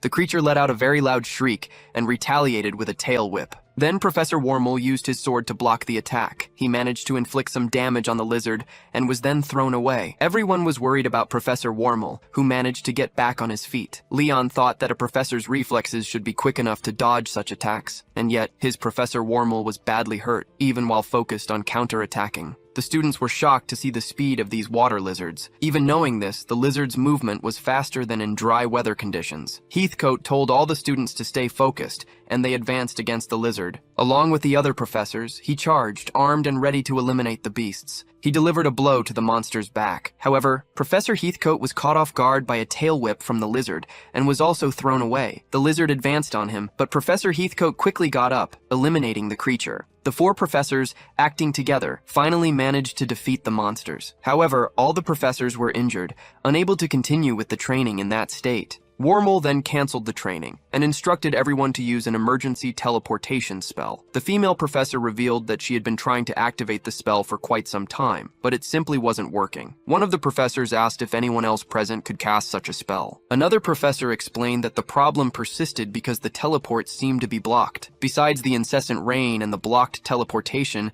there was a suspicion that someone was targeting that specific exit. Wormel was shocked, wondering what they could do to escape that place. One of the professors suggested that the only option was to stop there and wait for the rain to cease. Professor Heathcote pondered that there was a chance the rain was artificial and would therefore stop at some point. They concluded that the chances of survival would be higher if they remained in place, rather than trying to fight with the strength they had. The previous battle fortunately had occurred without casualties. Trusting that Professor Heathcote had also realized the situation, they hurried to heal Wormel. The activity range of the water lizards, however, increased considerably during the rain. Heathcote, aware that staying put would not be safe, began to think of a way out of that situation. At that moment, Gray raised his voice and addressed the professor. He stated that as long as recovery magic existed, he could fight alongside them. Heathcote agreed that, with the boy's power, there would be a chance to cross the water lizard's territory. There were chances that Gray's body could handle and withstand the fights. Gray knew that the professor understood that if they remained there, help would not arrive. Heathcote, however,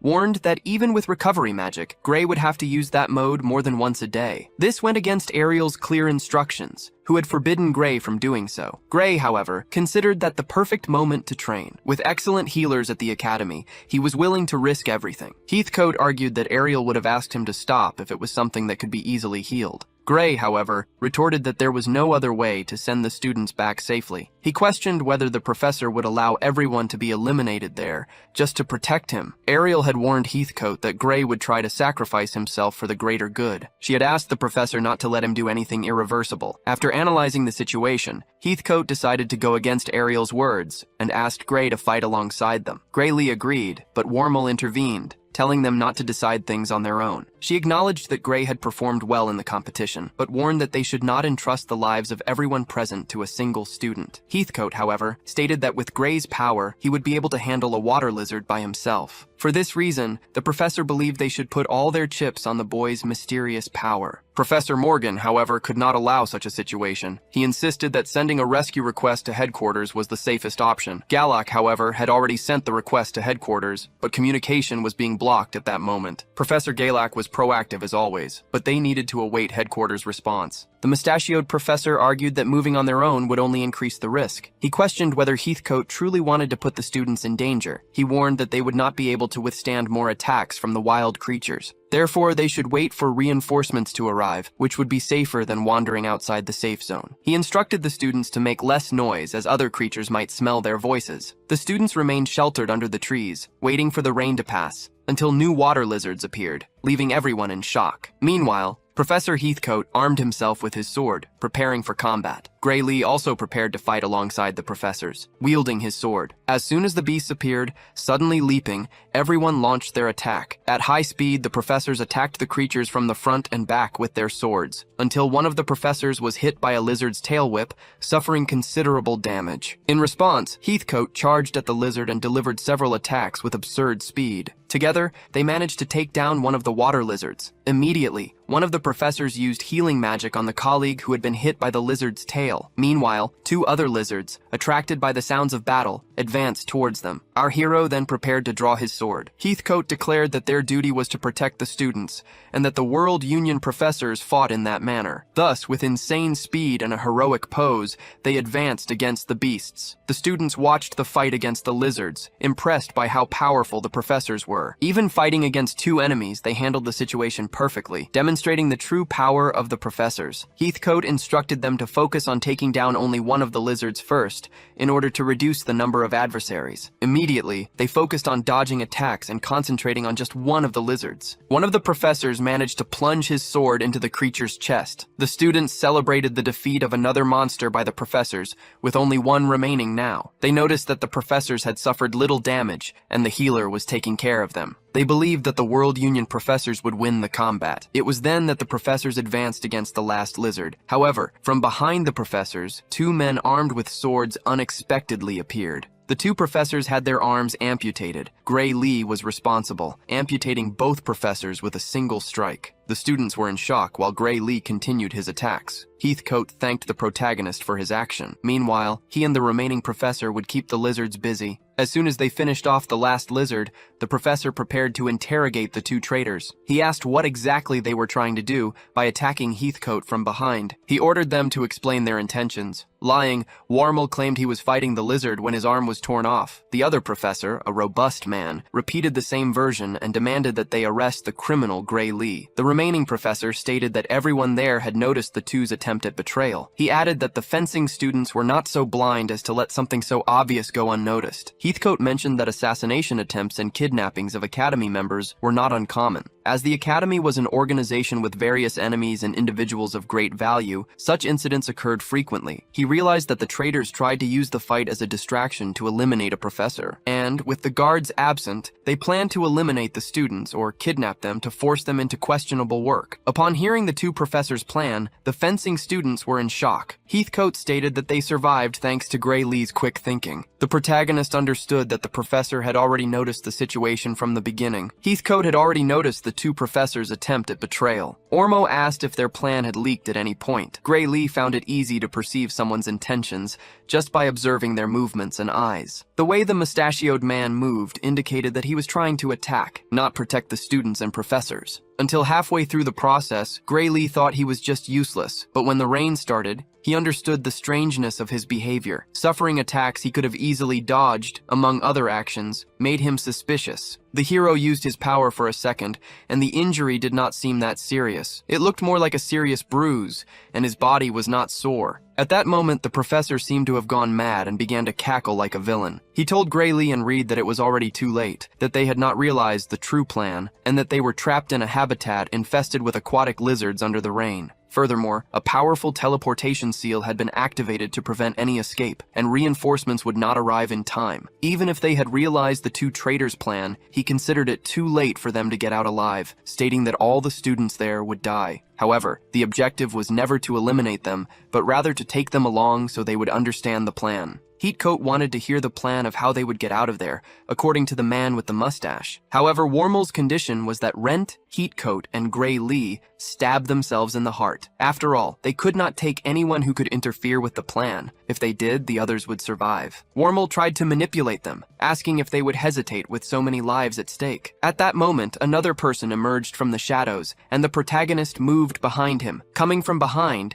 he pointed his sword at the man's throat in an instant. Using the man as a hostage, Wormel declared that this would change nothing. The protagonist pressured the man, knowing that he possessed the ability to use teleportation magic. He stated that performing stealthy communication and teleportation interference in the academy was difficult, but with the professor in charge of magic by his side, it would be much easier to implement such a system. Heatcoat stated that Gray Lee was very perceptive for a student. Immediately, Gray Lee pointed his sword at the professor who possessed teleportation and communication abilities, ordering him to activate the teleportation magic immediately and send all students and professors to the foot of the mountain. If he refused, he would lose one of his eyes. If he persisted in his refusal, the other eye would also be gouged out. Next, Gray Lee threatened to cut off all the fingers from the professor's hand. Gray Lee threatened him, saying that if he sent a student to a different location or left anyone behind, he would regret it. Wormel ordered Professor Galak not to dare conjure the teleportation magic. However, the professor was being threatened by two swords simultaneously and hesitated. At that moment, Professor Heatcoat declared he had no more options and attacked him with everything he had. However, Professor Rant fell to his knees on the ground,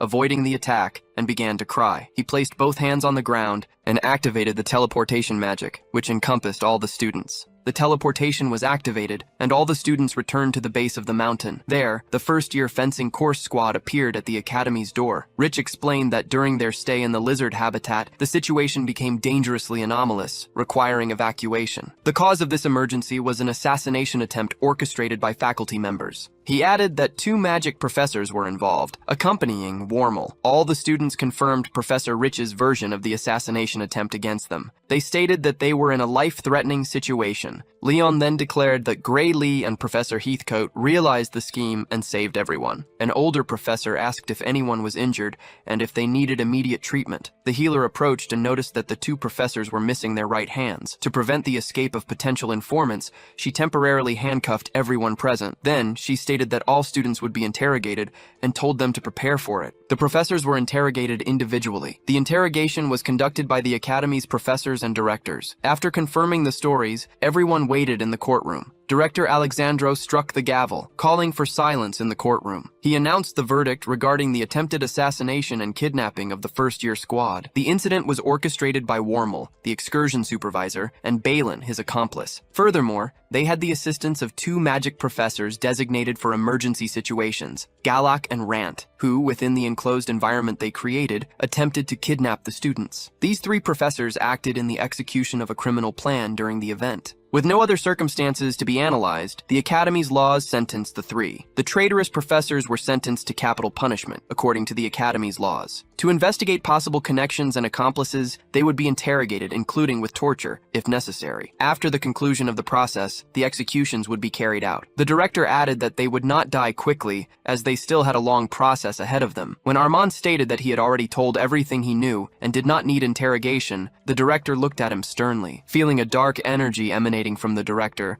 Armand tried to flee the courtroom. A professor grabbed him and violently threw him to the ground. Heathcote was injured during the fall. The director, highly irritated, ordered the 3 main culprits to be taken for interrogation. Galak was also guilty, but in the final moments, he abandoned the plans and helped the students. This was enough for a reduced sentence, and he would emerge alive as one of the condemned. He helped the students escape in the end, which minimized collateral damage, and for this reason, he would not be executed. However, living is not always the best fate, as Galak would face many consequences. Heathcote understood that Gray Lee had to go through something difficult soon after entering the academy, but he noticed that Gray Lee was getting used to being involved in such problems, as it had happened before. Heathcote never imagined that so many criminals would be hidden as professors in the academy. He found it hard to believe that this place was supposed to be the best educational institution in the world. To him, it was nothing like what he had in mind before entering the academy. Heathcote commented that some people considered the academy an educational institution, while others saw it more as a selection institution, where already strong students entered,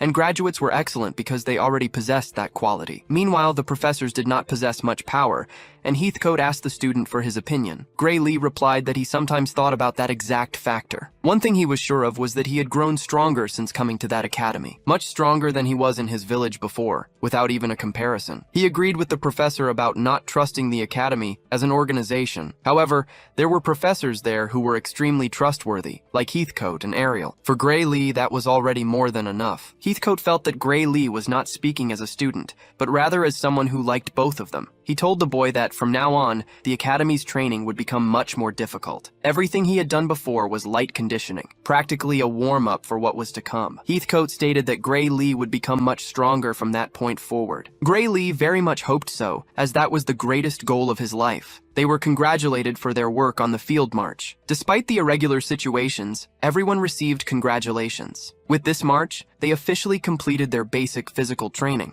Before explaining the next phase of the process, Heathcote would show what he aimed for the students. He demonstrated the professors' training and their very powerful abilities. One of the professors destroyed a piece of metal 145 millimeters in diameter. The professor explained that if they could replicate that feat in a single cut, they would be promoted directly to the second year. If they failed to achieve this goal by the end of the semester, they would be expelled. Annually, half of the students failed to complete the task and were dismissed from the academy. The professor emphasized that few students graduated from the World Union Academy, and it was common for many to give up or be expelled. He continued, detailing that the path after expulsion depended on the year it occurred. If a student was expelled in the first year, they would be transferred to a common academy in their hometown. Thanks to the prior training received, they would advance a year without difficulty, standing out as the best student in the class. If they preferred to work instead of transferring, they could join the Royal Guard as an elite swordsman. In the eyes of the public, those accepted into the World Union Academy were no longer considered ordinary people. Even the expelled still possessed talent, just not as proficient as those who progressed. Gray Lee remembered what his master Arya had said about the chasm between the World Union Academy and other institutions. The professor advised the students not to worry about the possibility of expulsion, but rather to focus on cutting the pillar. The students then asked if it was truly possible to cut that structure. The professor handed a sword to one of the students and instructed him to test it himself. The young man struck the pillar, but the sword flew from his hand. After the impact, he felt an intense pain in his wrist due to the rebound effect. The professor reprimanded him, stating that letting go of the sword was unacceptable, as a swordsman should never drop their blade. Gray Lee asked if they could use a specific sword, mentioning that if he used the one Ariel had given him, he could easily do it. However, the professor replied that only swords meeting the academy's standard would be allowed. Gray Lee considered that with his current sword, he could probably make the cut at that moment, using his mysterious power. However, if that was a requirement for promotion, it should be done without using his special ability. He thought about how to combine his technique with his strength to achieve the goal. Gray Lee understood that with his power, he could reach the level of an executioner in the future. Recalling the incident from his past life, he reaffirmed the need to become stronger. The professor, noticing the students' apprehension, said he knew they were wondering if it was truly possible to cut something like that with a sword, or if they needed inhuman strength like Gray Lee's to pass the year. He clarified that this was not the case, as the veteran teachers were much stronger than Gray Lee. Even without significant physical distinctions, the power difference between the students and the teachers was absurd. The reason lay in the infusion of life force, channeled into the sword. Gray Lee had heard about this in his past life. Life force was used to refine super-compressed ether. The World Union Academy must have developed a technique to apply this to swordsmanship, and now they would teach the students how to do it. The professor explained that in modern times, it was not necessary to understand complicated theories to use these techniques. He then showed a draining demonic sword, which forced life energy to channel into the blade. Once they got used to the sensation, they would be able to do the same with normal swords. He asked if anyone wanted to try, but the other students hesitated, preferring someone else to go first to see what would happen with the draining sword. Gray Lee found the sword's name strange, but he decided to test it to become stronger. The moment he raised his hand to volunteer,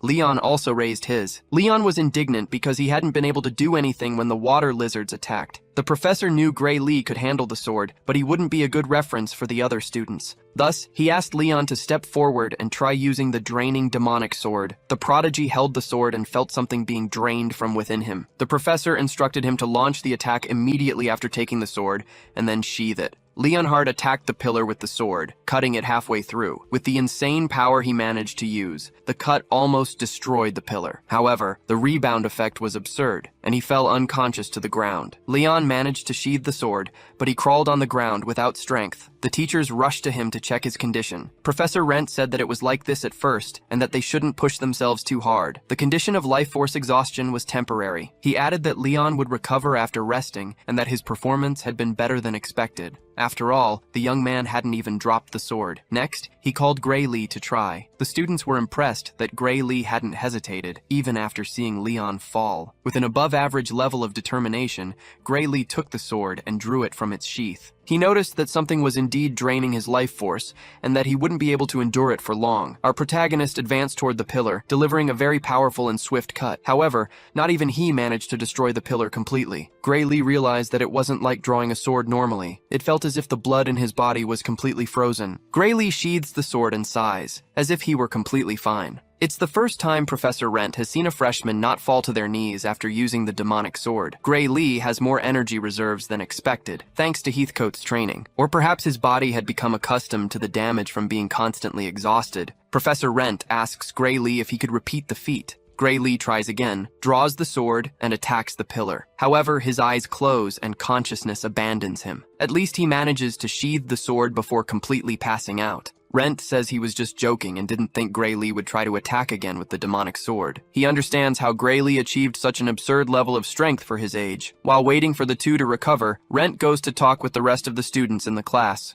He demonstrates that swordsmanship utilizing life force is incredibly powerful. Even a novice, upon wielding the sword for the first time, can almost destroy a steel stake. This technique is properly taught only at the World Union Academy. No other national academy teaches it. He asks if any student knows the reason. A student suggests it is due to the risk of death when using the life-draining sword. However, Professor Rent clarifies that no student has ever died using this sword. He explains that the sword stops draining life force as soon as the person loses consciousness. Leon Apius believes the reason is the sword's rarity. Rent replies that this is not the main reason, as the academy possesses 30 of them. In the past, its use in combat resulted in countless deaths. This was why its use was restricted to the academy. If a user cannot move on the battlefield, even if the sword stops draining life force, the enemy will eliminate them. To use this power in real combat, it is essential to be able to move after wielding it. Gray Lee states that there is no one outside the academy capable of such a feat. Professor Rent agrees with Lee, stating that activating the sword only once is useless. One can only say they have mastered the sword's power when its use becomes second nature. Otherwise, it is not the student who uses the sword's power, but rather its power that uses the student. This is how countless swordsmen lost their lives using the draining demonic swords. The academy students ask if they should really use such a dangerous weapon. It is explained that everyone needs to learn to use this power naturally to advance to the second year. Rent announces that he will use these swords in the next training session with the students. He dismisses the students so they can also practice outside of class,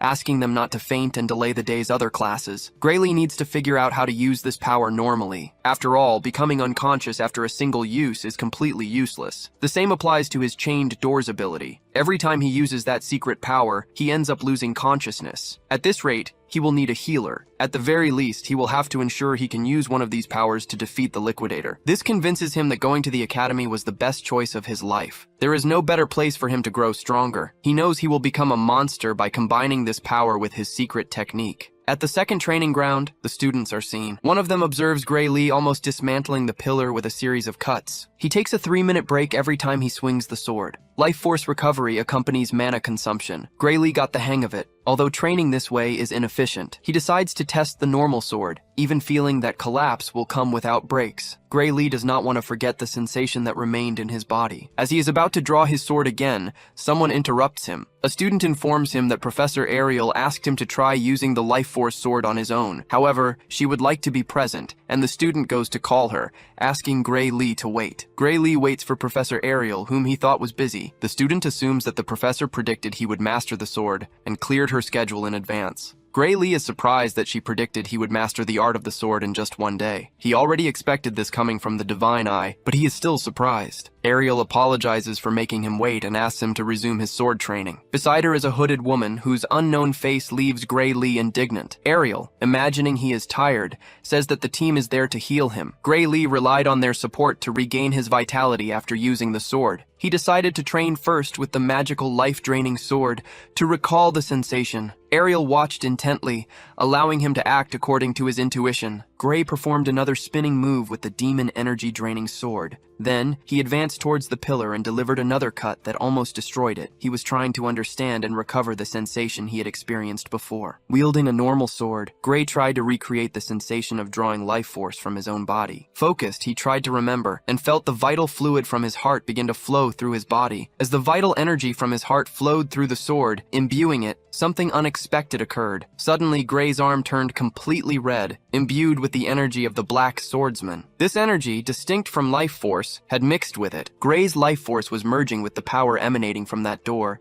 and the latter seemed thirsty for more life energy. Consequently, his life force was being drained against his will. He couldn't control anything, and suffered from the uncontrolled manifestation of his power. Suddenly, Gray's arm was torn off by a swordsman from the academy. It was clear that his arm was completely imbued with a monstrous energy. By being torn off, the imminent danger was contained. Ariel knew that special powers had problematic compatibilities with life forces. It was said that the previous wielder of the Divine Eye also faced difficulties in harmonizing his power with life force. The woman who had torn off Gray's arm was the healing magic teacher, Rafa Elixir. Rafa found Gray's power excessively strange while healing him. First, she stopped the bleeding, and then activated the forced regeneration healing magic. Gray's right arm, which had been removed, began to grow back. Bones, fibers, and muscles reformed and reconnected. Ariel considered forced regeneration a magnificent technique. Rafa was genuinely happy to have dedicated herself to the field of healing. She thanked Professor Ariel for discovering her talent for healing. Rafa believed that Gray Lee would wake up in a few hours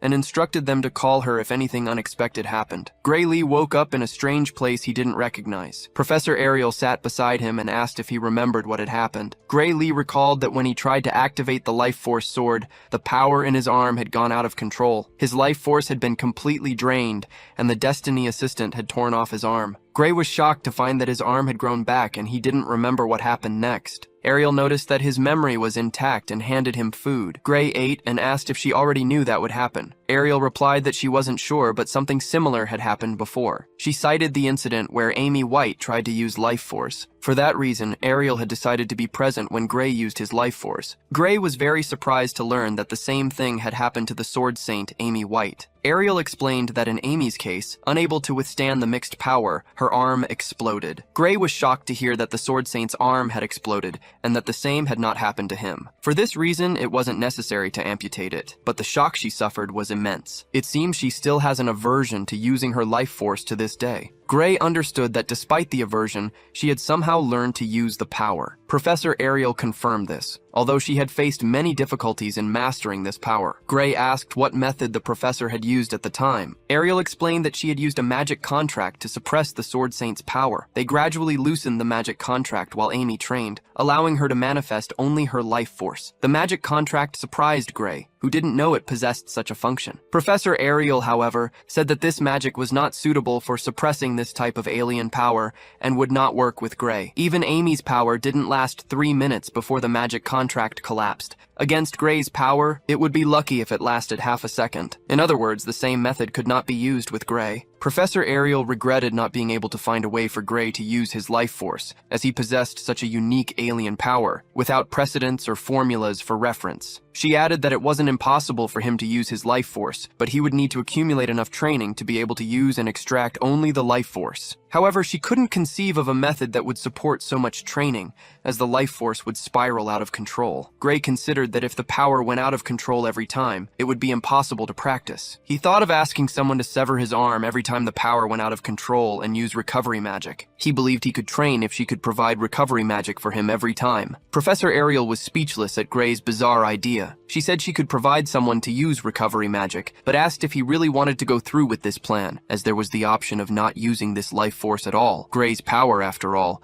surpassed that of the life-draining sword itself. With his abilities alone, he could pass the Ascension exam, even without resorting to life force. However, Gray's goal went far beyond simply becoming a second-year student. He sought ways to strengthen himself, even if only a little each year. Professor Eliel already expected this answer from Gray. Therefore, she would provide recovery magic and someone to perform the cut whenever he lost control. First, Gray wished to wield the life-draining magic sword to sharpen his senses. Next, He would need someone for the task of severing his arm. The professor instructed the observers to act immediately if Gray lost control. Although the arm's regeneration could take until the next day, his life would not be at risk. It would be an unimaginably agonizing training regimen, but Professor Eliel was rooting for Gray in this process. Gray thanked the professor for her support in his peculiar plan to achieve greater strength. Meanwhile, the other students showed great difficulty in manipulating life force to knock down the pillars. They felt they were starting to understand, but the sword made them faint with each strike. Therefore, they ended their training after only 30 minutes, as the sword left them completely exhausted. If they pushed themselves too hard, they could end up ruining their bodies. As they withdrew,